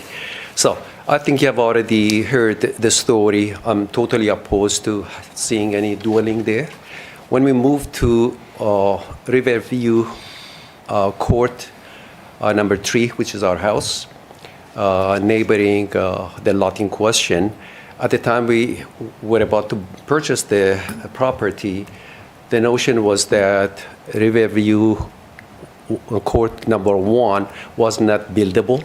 It was a sanctuary, a bird sanctuary, and at the time, this is the story we're told. Later on, 2005, there was a walkthrough, and the owner at the time, I believe, was Andy Hartman, who had purchased the property from Tom Butler. And I happened to see this one from a letter which was submitted in 2005. And now it really just a recollection, something that reminds me of the story people told me. It's written more like that. The person who sold the property, they owned the entire 4 houses around there in the Riverview Court. They were carpenters, and in 1960s they moved there and they bought the properties, then they sold to everyone else. And the way she describes the situation is this. Tom Butler, the previous owner of the home on 2 Riverview Court, now owned by the Hartmans, referred to the lot as his unbuildable lot. He installed a sign on the water side of the lot which read no transparency. Trespassing. Yeah, there you My go. language is horrible. Tonight I can't even talk, I'm sorry. No trespassing, bird sanctuary. So this is the time that, of course, she says that Bird, called it Tom, is a noted environmentalist, conservationist, and so forth. And I can put that aside. This letter, it should be part of what has been submitted to the zoning board back in 2005. And this is the person who owned the entire area. And initially, they told us no one was going to build it. So we are neighboring on the northern side of our property. We have a good chunk of our land, which is more than half of our land, sits next door to the lot in question. And on the northern part of that, we have the wetland, and we have seen the rising water levels that runs mostly into the tree lines. And at times, depending on when you measure it, now and then you could see, based on my observation, you could even run a canoe on that water at times. So this is the area. I really had the dream to go ahead and build something for our son, who was he was a crew member. He did on the Lamprey boat, whatever club. He did rowing to build something for him, and the neighborhood and everyone told us that it's not buildable, and we did not build it. And the last thing I would want to see is someone with a gazebo or something to be sitting on more than half of our land that would decide not to even walk there if there was something built there. Other than that, I think just want to thank you for your time, and my apologies. If I misspoke, my wife is here and esteemed colleagues are here to clarify that. Thanks. Thank you very much. Thank you. Tom, did you have something? If you can do it in 5 minutes or less. I will. Yeah. I'll be brief. A couple of points that I would like to address relative to Attorney Manzelli and her comments, as well as the testimony of Peter Spear. First, I had visited the site other than just in January when I did the initial delineation. In August, I went there on the 22nd as I was preparing the functions and values assessment for that application. And that was part of the wetland permit application, and you should have that in the package of materials that was submitted. So you'll see photos in that dated on August 22. If you don't have those, I'll give them to you. That first visit and of the second visit. And that shows that basically I've been on site more than just on a date that was cold in early January, and have more growing season time on the site. Second, there was a comment mentioned about the tree genus that's noted on the plans. Essentially, that's just a generic shoreland requirement that doesn't even require the species or genus of the trees to be noted, just their diameters, so that for shoreline purposes, it can be shown that there's a minimum number of trees to meet the state's minimum standards remaining after the development, so that they can be counted and said to have left a natural shoreline around the waterfront buffer, which extends 50 feet from the highest observable tide line in coastal areas for shoreline permitting purposes. So the genus is on there, Acer for maple, Pinus for pines. That's all that's required. It doesn't need to go to species level. If you went to species level, yes, you could define some more differences, say that red maple would be more wet soil tolerant than sugar maple, but that's not the purpose of those notations of the genus of the trees being on the plans. One thing that's more critical too is in the concept of the highest observable tide line, the state's wetland rules specifically say that flood events are not counted as normal tide events. Tide events are regularly recurring on a monthly basis based on the phase of the moon and throughout the year based on the conditions that are present. Normally a spring high tide is higher than a summer high tide. Normally a tide during the full moon or the new moon is higher than the rest of the time periods. So there's always a variability in where the tide comes during the course of a month or a year.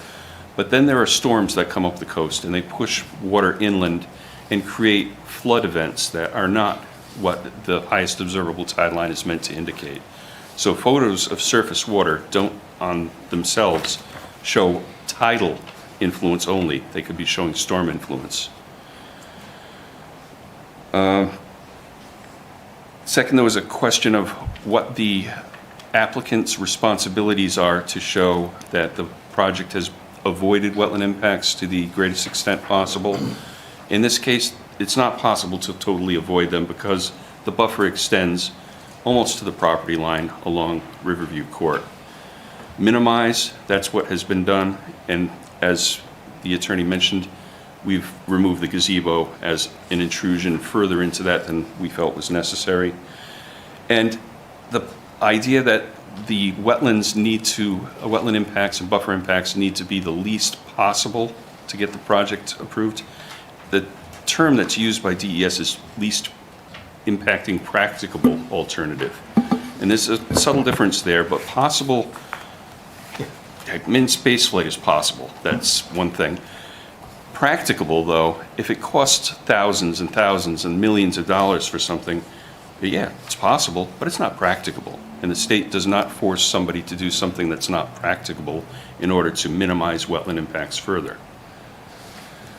And for construction impacts and for work limits that the attorney mentioned on the site plans, there are limits of work shown on the plans. There are erosion controls shown on the plans.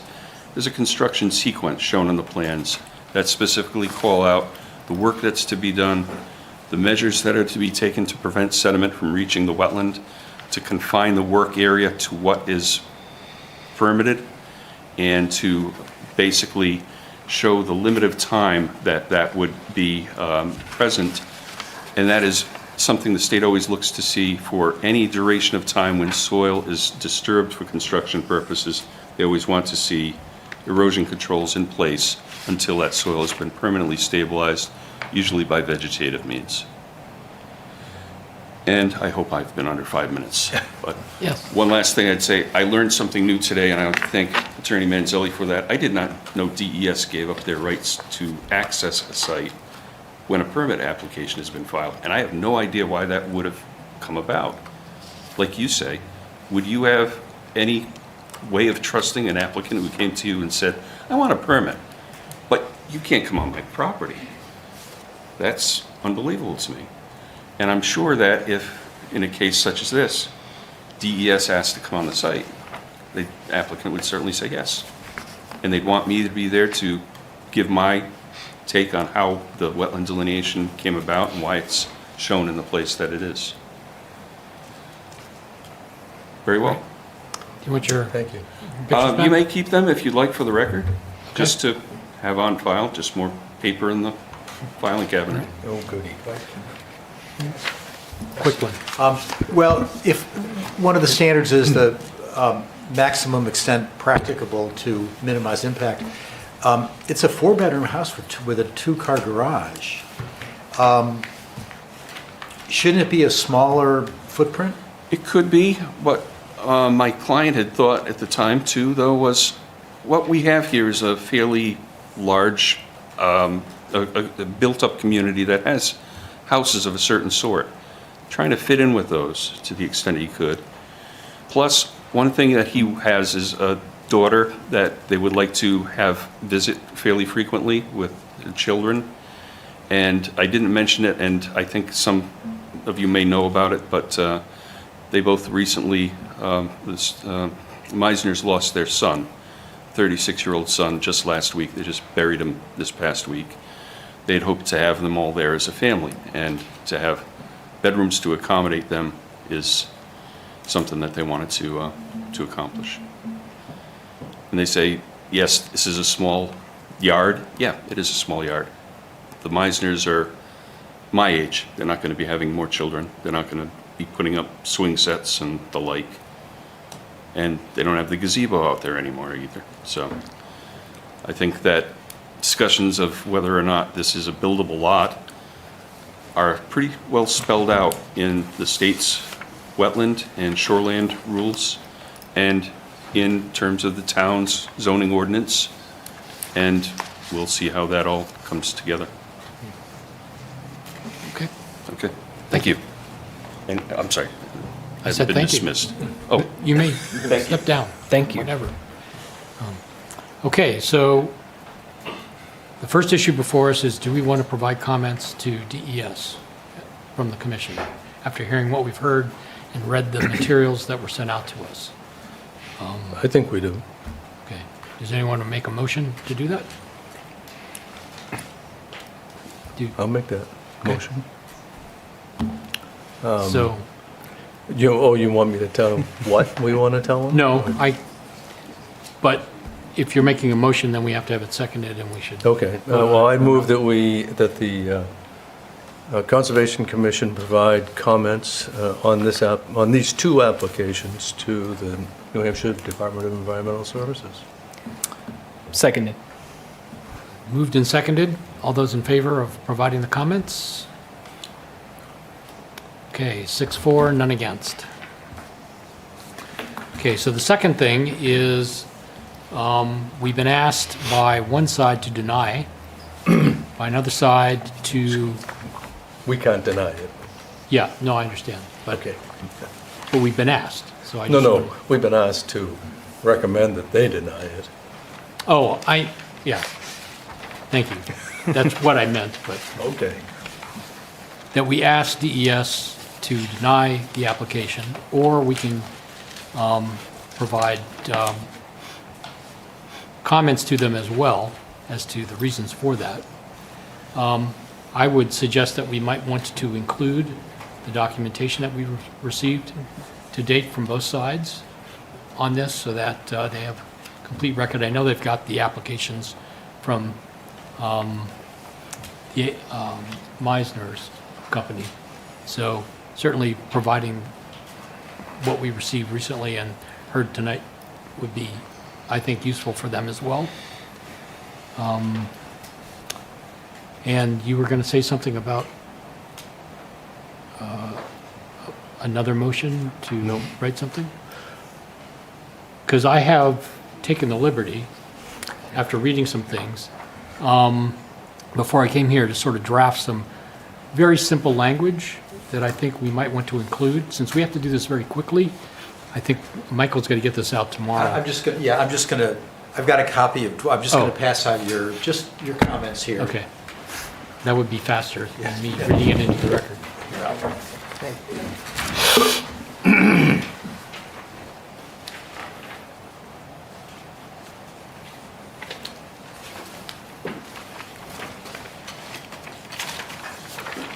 Are your copies, do you have 4 bullets or 5? 4. 4. I added a 5th, I think, since I sent that to you. But why don't you go ahead and read that, and then I can read the 5th bullet. What I'm moving is that maybe that we should, as a commission, send this recommendation along with these materials to DES. It essentially doesn't necessarily say that they should deny, but it does say they should really review and make sure that they understand what's in here before they actually make a decision related to whether or not to approve these 2 permits. And then the 5th bullet that would be added, we recommended that the New Hampshire DES consider the issues raised by the attached analysis conducted by the certified arborist, wetland scientist, and civil engineer before approving either permit application. So is there anyone here that wants to recommend that DES deny both permits outright with the information that we have in hand? Knowing that if they are going to go forward with this, we will see it again when it comes to the zoning board. They will let us know because they will have to get an exemption or whatever to do some of the work that they want to do. I wouldn't object to saying that we have serious reservations about the buildability of this lot. I think that's important, right in the first sentence if possible.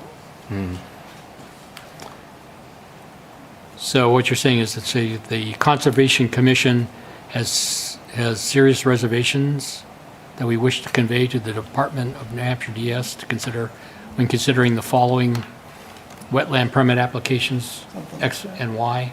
And we can wordsmith that with Michael to make sure that that's clear. And then like that right up front, I think is important to put a point on all the rest that flows from it, which I think you've done a good job. Or we could actually put it as the last bullet. That would be another way of saying, you know, at the very end, saying Conservation Commission has serious reservations about Yeah, sure. that, because that sort of. Do we want to have a discussion about why we have serious reservations, or should we just... Right above it. That's why. These 4 bullet points? Do we want to read them into the record or not? I can do that. Do we need to read them? Given under the circumstances, I think that'd be a good idea to read them out loud. Okay, the whole thing or just the bullets? Oh, I would read the whole thing. Okay. So I'm going to move that the Conservation Commission approve the following statement to be included with the materials that are going to be sent to the Department of Environmental Services. The Durham Conservation Commission wishes the New Hampshire Department of Environmental Services to consider the following points before approval of wetland permit applications 2025-03039 and shoreline permit application 2025-00998 with respect to 1 River Court in Durham, New Hampshire. NHDES should... Riverview Court. Is that what it says? Yeah. You said River Court. I thought I said Riverview, but thank you. NHDES should be aware that there is an intermittent freshwater stream on the eastern upland edge of the property under consideration, and any dredging and filling operation should avoid disturbing the stream and immediately surrounding habitat. The lot in question contains several habitat types that are not often found together, including abutting woodland, freshwater wetland, and salt marsh habitats. Every effort should be made to minimize the disturbance of any fill operations on these habitats. This is a small lot, and the size of the proposed 4-bedroom house seems to be out of proportion to what the lot can support without negatively impacting the woodland and wetland habitats on the lot. Removal of too many trees will impact the amount of water and sediment runoff from the lot into the marsh system, negatively impacting the marsh. Since the wetland delineation was conducted in winter, the delineation where the edge of the marsh and landside buffer has been called into question by neighboring abutters. Every effort should be made to delineate this high tide line in the late spring or early summer when it would be more visible. We recommend that DES consider the issues raised by the attached analysis conducted by the certified arborist, wetland scientist, and civil engineer before approving either permit application. The Conservation Commission has serious reservations about approving, about the buildability of this particular lot. And that would be the end of it. And submit those other along with it. So. I would just say that bullet point number 4 kind of conflated the delineation of the wetland and the delineation of the highest observable tide line. And you can either separate them or, if you want, or Okay. do away with one of them, or Is that 5, though? 4? 4. The 4th. Let's go with 5. No. Okay. How would you, Yeah. How would you word that? And it really isn't that every effort should be made to delineate the high tide line in late spring or early summer when it would be more visible. It's that there's some question about where that is, and it needs to be, we believe it needs to be revisited to clearly delineate where the highest observable tide line is. That's their Maybe we rule, should just, you know. yeah, I mean, well, maybe we just say every effort should be made to delineate the high tide line, period. It's more than that. I think it's to confirm the highest to observable establish. tide line. maybe to establish? No, it's been established. To confirm. You think confirm is more? Yeah, confirm the Accurate. HOLT, I think it is. HOTL. HOTL. Yeah, that's an easy enough edit. You get that, Michael? I've got it. If you didn't. Yeah, well, or we may have to watch DCAT. Or Okay, okay. Any other proposed changes to what's been moved? Oh, in the first paragraph, it makes reference to the dredge and fill. Do you want to also refer to the shoreland permit, whatever the status of that may be? Well, I actually he did, deleted that. Yeah. His update. So what I did was I edited that so Oh. that it refers specifically to the wetland permit application specifically and their numbers, both the wetland and shoreland, Oh, you refer to the shoreland as well? Yeah. Oh, both of them in here, and I can, great. Yeah, we'll coordinate tomorrow. Yeah. because I didn't know what those numbers were, but then after I read materials, I was able to pull that information out of that. Okay, so do we have a second on my motion as edited? I will second it. All those in favor of sending this information or statement along with the packet of materials to DES tomorrow? All those opposed? It's 6-4-0 against. All right, let's move on. Sorry that took so long, but I feel that was a very important thing that we had to get off our plate if we were going to do this by tomorrow. Thank you. Thank you.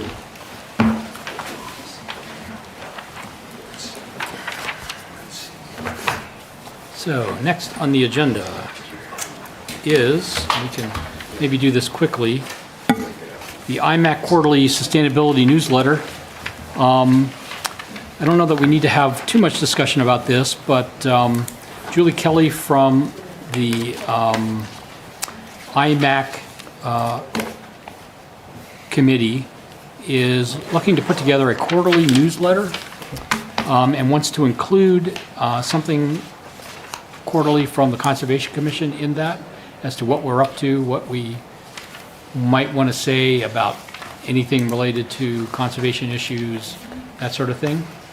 I thought when she described this to me, unfortunately she couldn't be here tonight to talk about it. I don't know if there's someone from... Nell's here. Nell, can you come up and give us a little bit of background information on that a little bit? Sure, thanks.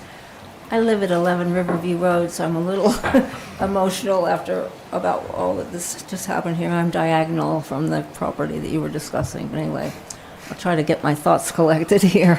A few years ago, the IMAC decided that we would do an educational campaign in town, and in developing that, we began to think about, we were working with waste management and we wanted to work toward more sustainability with that, but that actually sustainability applies to across the board in our lives.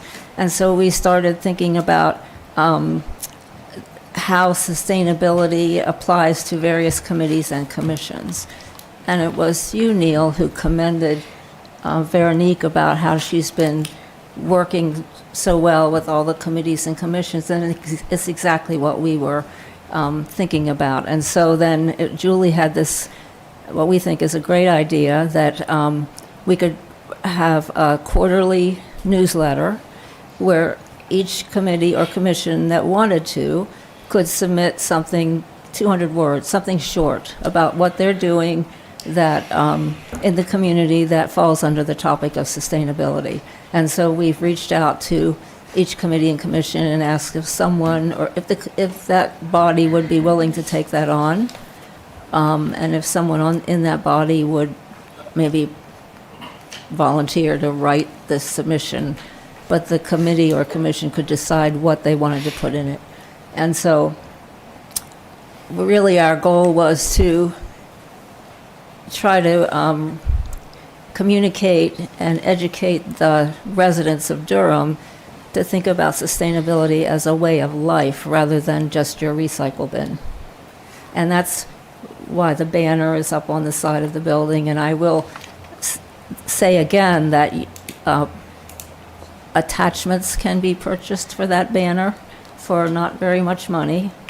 And the IMAC committee is willing to buy the first one for each committee or commission that wants to do that. And something could go up on the banner that has to do with what you're doing that relates to sustainability, like, protect our environment, or just your focus, protect our land, or anything. But anyway, that's where the idea came from, and that's where we're continuing to go in that direction. So the first one would be published in March? Well, we have a little snag. We had a student from UNH. We also had a capstone, some students for a capstone project, and then we had another student who earned 2 credits working with us to develop this concept of this sustainability newsletter. But this next semester, she needed it to become a capstone project, and that was denied by the university because there was not a research component. So we are still going to move ahead with this newsletter, but she was going to take care of a lot of the technology part of it, like creating the database and just all the technology that we don't necessarily have the expertise to do. So we'll solve that problem, but the first issue might not be as soon as we had wanted it to be. And we just learned this at the end of this semester, so we're going to be dealing with this in January. It will happen, and if any of you want to volunteer to help with the technology, we would love that. Any other questions? So, Concerns? now, do you have a, so are you asking for the Conservation Commission to write a paragraph or an article for the newsletter? Okay.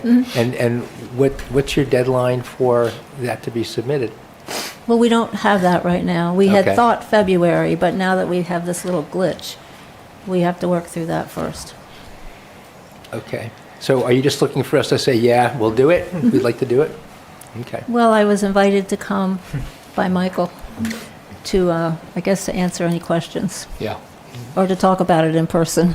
I was going to ask Jacob, do you see this? The first thought I had was how this fits into what our weekly report thing Yeah. or Friday update.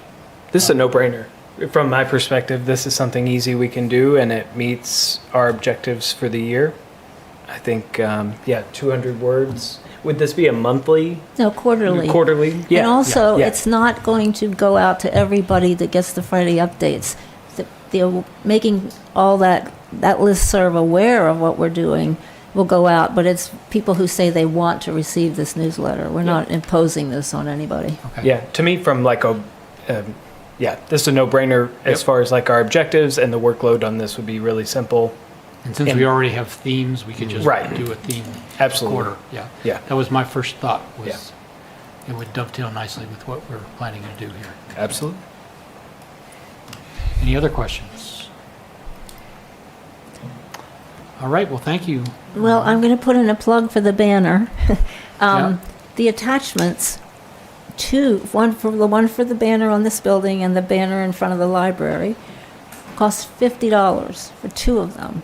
So we would love to see committees and commissions regularly putting things up there that pertain to sustainability, just to add to that education of the community. And education of the community is part of the charges of the IMAC. Okay, having male blindness syndrome, I guess I haven't seen the banner. Oh, So how don't big say is that. it? It's on the front of the, On the other side? Or no. No, right up out here? Okay, see? And we did That's why I can't we find did a things whole like that. education program when we rolled out Okay. that banner. And you know the signs around town that say got compost Yeah. or recycle right? Yep. That was all part of that education program. We did programs at the library, just trying to get that message across of like sustainability is everything. Okay. Yeah. Yeah. So Thanks. anyone can think of a good tagline for us for the first one? Send it to Jacob and Nell. Yeah. Just know that it's Yeah. available. Thank you very much. Thank you, Nell. Okay, we are running a little behind. So on to the Wetland and Shoreland Overlay District item. When I put this on the agenda, I was thinking that we would just essentially ask each of the groups to sort of give us a quick download on how your little subcommittee meetings went. Any sort of feedback that you got that you want to share, and any concerns you have about moving forward with working on any of this stuff. So, does someone other than me from our group want to start? Oh, okay, yes, I will start. So, I'm looking right at you. yes, I know, I see that. You're making me nervous. Okay, so our group, the buffer subcommittee group, Daryl, Dwight, and myself have met twice. And we were very fortunate to have a lot of participation from property owners who, are very. I'm going to step out real quick. Okay.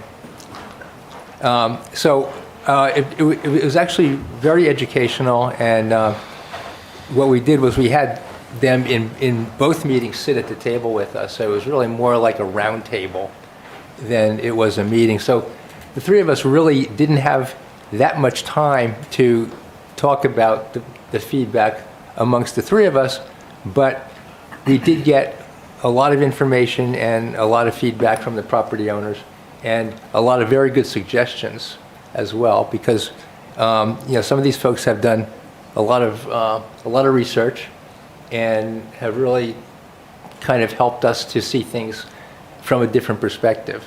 So, to that end, you have in your packet today something which is called the WSOD Buffer Revisions Proposal Segmented Regulations, and I actually did a little more work on this today, and when I sent the copy to Michael to be copied, I sent the wrong one.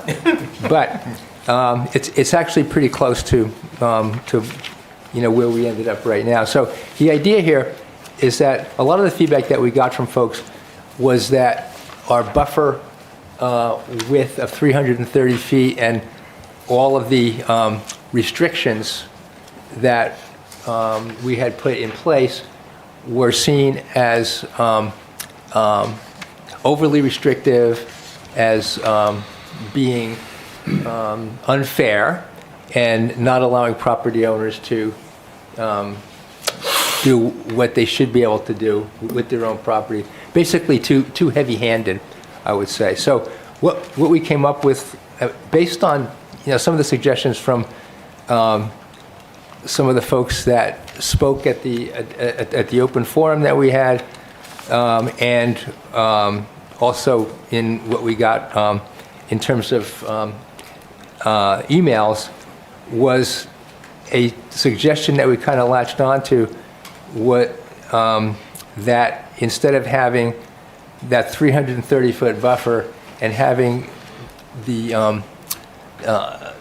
all the regulations and potential restrictions apply throughout the whole buffer, to have it be more segmented or to have it be more of a graduated buffer requirements and regulations. So what we came up with in this first pass at it was basically 4 different segments or 4 different graduated areas, one from 0 to 50 feet, which would be the most restrictive. And I'm just going to read this one, but then I'm not going to read everything. But in that one, the proposal at this point is that native and naturalized vegetation only, no fertilizers, pesticides, or herbicides, no accessory structures, and mowing allowed once yearly, because one of the things that we heard quite loudly and clearly was that landowners should be able to mow down to, the reference line, because we don't want shrubbery and trees and, the natural, progression to number one, to, destroy the view that they paid a lot of money for, and also, to maintain a better wildlife habitat. So that's number one. And then the second one would be 50 to 100 feet, which would be less restrictive, 100 to 175, still less restrictive. So in those areas, gardens are allowed, mowing is allowed, freestanding solar, which we currently say is not allowed, would be allowed, and fertilizer would be allowed, like a specific type of fertilizer. A suggestion was one that has less than 50% nitrogen and maximum 2% phosphorus. That seemed to make sense. And then finally, 175 to 250 feet, and we're playing with the idea of moving the buffer limit of jurisdiction from 330 to 250. Yes, Darrell, go ahead. Yeah, to be clear, this is just a list that you came up with of things that we might consider in each of these zones. The 3 of us have not worked through these. That's correct, yeah. Yeah, this is just kind of where we are right now based on our last meeting, but there's, we haven't really spoken about it as a group because we've been listening We've been to the taking landowner. input. So at our next meeting, what we would like to do is say that, okay, we've gotten all the feedback, all the information from the property owners, and now it's time for us to, kind of buckle down and get One our of work done. the big pieces of feedback that we got that you did not mention is how effective any of these particular things are, and some of them might have minimal impact, either positive or negative, and we need to consider that when we're coming up with these. Yeah, that's a good comment. Okay, so that's kind of where we are right now. And, as Dwight said, this is just kind of a, it's a draft proposal, and at our next meeting, which is going to be on the 30th, we're going to get down into the details. And the final thing is, we've had a number of questions on the why, so I drafted something for everyone to look at. This is a draft. Feel free to make comments, edits, whatever. It's a draft of what? I'm sorry? Of the why the Shoreland Protection Overlay District and Wetland Conservation Overlay District ordinances for the town of Durham are being updated and combined into one wetland and shoreland overlay district ordinance. And this can be used as an answer to the FAQ on this, as we're trying to put that together or make this available. So this will be made available online as well to... We can, yes. That was my thinking, but we had talked about putting an FAQ together with all the questions that we got. We really haven't had time to sort of delve into that in any way. So at that point. So feel free to read through it, and if you want an electronic copy, let me know and I can send it to you. Next group? Your next group. There's quite a lot to unpack in the new recommendations. I'm sure we'll have some lively discussion about it. Will you just quickly, because it pertains to something that Steve's and my group discussed at the end, the 100 to 175 feet, are you suggesting that new lawns are allowed and new gardens are allowed if a landowner We don't wants- really know yet. We don't know actually, yet. Nick. Yeah, Okay. yeah, we haven't really. These aren't even really suggestions. They're not yet, they're No. just Yeah. things It's just to a toss in listing of the air and things see. and Ideas. things we need to consider. Okay, good, all right. Yeah, this may change, pretty drastically once we actually start. And you've probably all talking about seen some of the feedback, the letters and Of things course. that we've gotten related to concerns about we're too heavy-handed, there's too much of this, too much of that. So that's what we're sort of looking at. How are we going to sort of look at that in light of the types of things that we've been talking about in the past? And one more thing that I'll say is that there's kind of a fuzzy area, kind of a gray area between what our little subcommittee is doing and what the subcommittee is doing that is going to be looking at, the regulations or, natural. What's allowed? Yeah, natural Yeah. vegetation. Of course. In the buffer. So at some point, we're going to have to, kind of merge ideas on We will this and indeed. overlap. We will indeed. So the next subgroup? That's where we are now. Well, I can do that. I would just say that that the sooner we do that, the better, probably, right? Because you're laying out a really big, important concept that will have a lot of impact on what we're doing in the requirements for the buffer, right? I mean, it just seems like it's important that if you think that's a really good idea, and it seems like a good concept to me, that we get together sooner because there's a tremendous overlap or influence of the two. But I'll just summarize really quick, right, and just say we went through pretty much the first major sections of 175-61 general requirements for the buffer of WSOD and just discussed each of the sections and thought about whether or not we could make it better, if there were amendments to make it better. But we did not we did not decide on any of the anything yet in just the hour and a half that we gave it on December 9th. So we still got more work to go to do, just the a fundamental once through, I would say. Nick, I would agree, yep. We spent a lot of time on trees and ground cover and some of the major things that had gotten criticism and feedback from the public. So I don't see Jim Lawson here today, but he was very helpful in pointing out. Did he attend your meeting then? He did, and it was he was a helpful member of the conversation that day, and pointing out some things that maybe conflict with state regulations or places that language really requires clarification. So we'll be sure to continue that conversation during our next meeting, which is 2 weeks from now. I think. January 14th, I think. 3 weeks from now. Okay. Okay, great. Who's the third group? So we met, this was, looks like December 15th.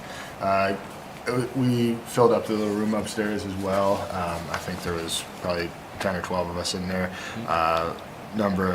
Jim Lawson was there as well.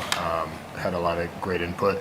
But we mostly just fielded concerns from those property owners and kind of were able to talk with them a little bit more one-on-one about what their concerns were, and made it known that we had these two documents that you guys put together for us that kind of covered a lot of their comments and concerns, and the summary of them, and that we make that available to them online, because it sounded like a number of the comments we had heard before, and again, it was helpful to have a conversation about them, but we really weren't able to make any progress on the conditional uses and the permitted uses and things like that. So we spent a little over an hour and a half just taking input. I've got several notes, and we'll be meeting on, I believe it's January 12th. Yep.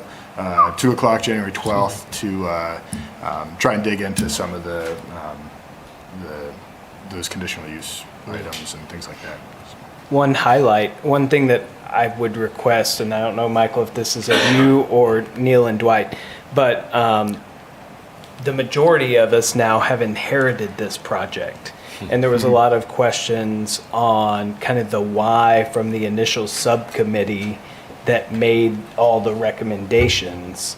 And I know that we've kind of heard those in bits and pieces, but and looking back in the minutes from the subcommittee are pretty light.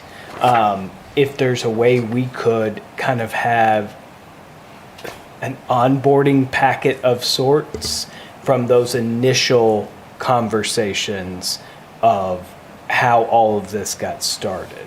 See my Is that this? one pager. Okay, that addresses all that. I think so. Perfect.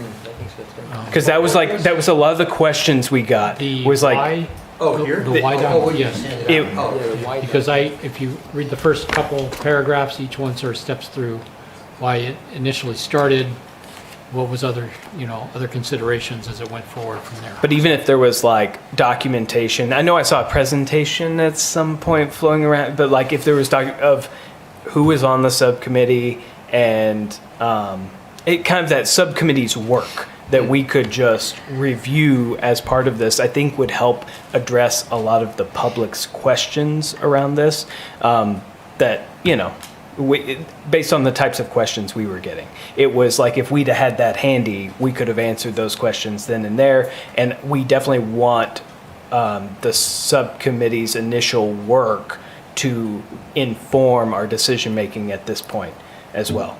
Because I don't know about everybody else, but I've kind of been relying on Neil and Dwight because of y'all's work on that. But if there is just kind of a gathering of like, here's the initial documents from What that. do you think you're lacking, Jacob? It's just like the collectiveness of it all. Like again, like I hadn't looked at the subcommittee minutes until, they started asking questions about them and realizing that they were pretty light. So I think if we just had some stuff that predates our work, because again, so many of us All we would inherited have this. potentially would be various drafts of our initial edits. Yeah. And what I tried to do there was scrape through my mind And that might be perfect. That might be perfect so for. why don't you read that first, see if you have any other Okay. questions on it. But Or go through the Conservation Commission. I mean, the subcommittee minutes were light, and that's the way it goes, because they're going to be light unless we pay a professional minute taker, and we're not going to pay a minute taker for subcommittee meetings. Just as the minutes of your 3 subcommittee meetings are going to be very light. Yeah. 1 page. You have other things you need to be doing. What counts is the documents that you submit to the Conservation Commission and the discussion the Conservation Commission holds. Those minutes are highly detailed. Yeah. So there's true. I mean, the subcommittee. There's nothing other than the basics. But all of that was passed on to the commission, and the commission's discussion for a year plus is the same conversation the subcommittee had, but it's really fleshed out. Okay. That should give you all the background. Okay, so Yeah. we need to dig in the Just Conservation look at the Commission Conservation minutes. Commission minutes. Okay, Yeah. and the subcommittee minutes There's are nothing, covered. no. So was there initial like presentation of any type in the Conservation Committee, like an actual presentation? I would have to go Or- back and look. I think when we brought it to the whole commission, we gave a presentation at that point. So I will look and see. Oh, Yeah. well, that should be online. Your Yeah. PowerPoint Yeah. is online. No, I'm talking about No, the the PowerPoint that we gave Oh, is after it- the subcommittee finished. Yeah.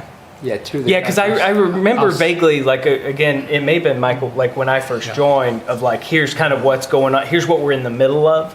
I just think so many of us have, again, inherited this. So if we had some of those early on documents, would help us better answer questions to the public. But that may be more for the frequently asked I questions. would look and at stuff. all the conservation, I mean, it's a Yeah, year I can plus pull of minutes. those, like, that's- Plus the PowerPoint that Dwight and Neil gave, there's a lot of background there. Yeah. Yeah, I would say you just asked a question that somebody, or the question that came up about who was on the subcommittee, and that was in our PowerPoint. There's a whole slide on Yes. that. So Yeah, I didn't know. I guess maybe I'm hearing that there wasn't maybe just a ton outside of the minutes and stuff. Okay. No, the discussions, the subcommittee were very substantive. Okay. Very substantive. But There's no it was, verbatim. There was no, yeah, the minutes were presentations just, or we just anything. met the basic requirements. We took careful notes, all of which became the ordinance itself, the draft. But what counts is the ordinance and the discussion of the commission. Gotcha. Yeah. And the other thing I would say is that we had gotten some comments from some of the property owners that why wasn't the public involved in this? And then when we made the presentation to the planning board, then there was a lot of reaction from the public, because that's kind of when we first, came up with the PowerPoint and the presentation describing the whole WSOD. However, all of the Conservation Commission meetings for the whole year plus that we talked about it were open to the public. So there was an opportunity for the public to sit in on it. I think the issue was that members of the public didn't know that it was going on. Yeah. And I think that was where, a lot of discontent has come from, that nobody was notified, or that, there wasn't anything put into the Friday updates, that there was Well, I mean, all the agendas were posted, and we did have periodic things in Friday updates, but, I mean, I'm the same way, we're all the same way, everyone's busy. Yeah. And until it really gets to your attention, you're not going to come out to a meeting for it. Yeah. But we have people's attention now. Yeah. Well, and to be clear, like, we're all like very informed on this as it sits now, right? So like, if there's not any, if especially, you three, Michael, Neil, and Dwight, if you feel like the presentations and everything of late are inclusive of all of those initial reasons and all of that, then that's good enough for me. But it just seemed like the questions we were getting maybe predated a lot of, but if a lot of the why is addressed based on your experience, maybe that's all we need, and that's fine. All right. Well, I'm glad to hear everyone's got meetings coming up. Our next one is on the 30th at 10:30 in the morning. So I would just encourage you to try and keep the ball moving. Yeah, exactly. It would be nice if we could try and get this, some substantial work done on it. So let's move on to our Durham Conservation Commission 2026 meeting dates. Coming down to the end here. You should have those in front of you. The only date that is indeterminate at this point is the one in May, because it falls near Memorial Day. And I think this past year we met right after Memorial Day, the Tuesday after. So in looking at May, the 25th is Memorial Day, so we could hold the Concom meeting on the 26th, assuming we can get the... Yeah, I think we cannot, because that is a Muslim holiday, which is on the town council's list of days to avoid. Okay. Yeah.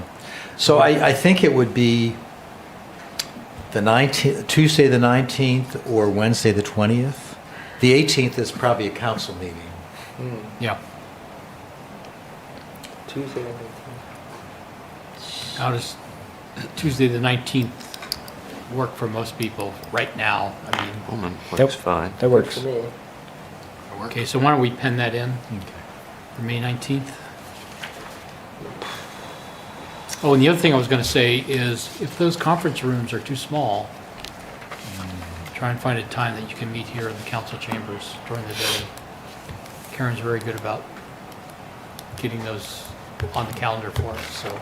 Was that too tight in the conference room? Yeah. Got warm in there.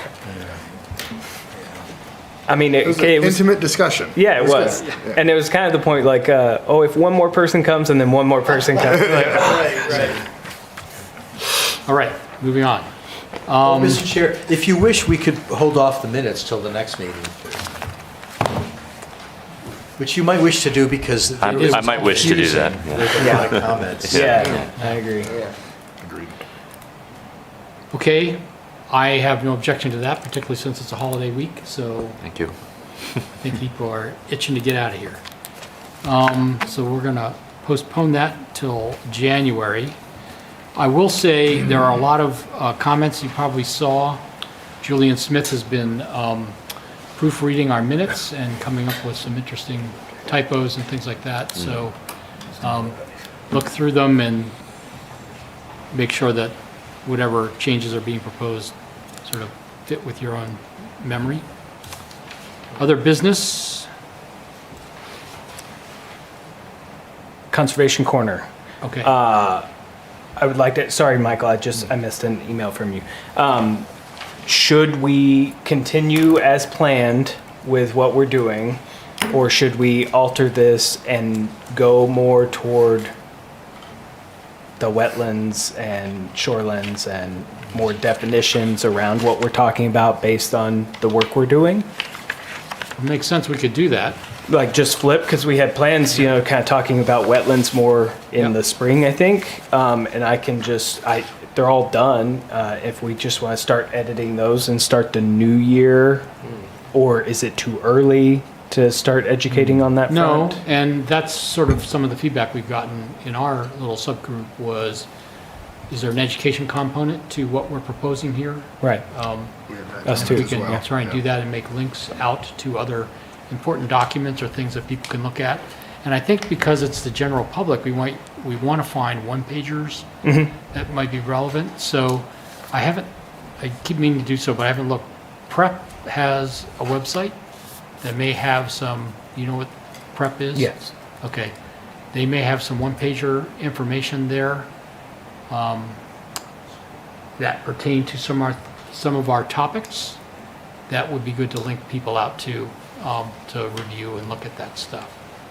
Okay. The other thing I've noticed is I haven't seen the Conservation Corner in the last couple Friday updates. Well, Why is that? that was, I think Michael and I crossed, I had made them all out, and then my hope was that, well, they were edited, that they would just be pulled from the Google Doc, because I was traveling and all the things. Because I missed the last meeting for travel. Okay. And so I just think it was cross, okay. So we need to get our process. we need to, coordinate what I would that. want the process to be is that we have them all, I give you the next set, we edit them, and then Michael pulls and makes any edits from the Google Doc.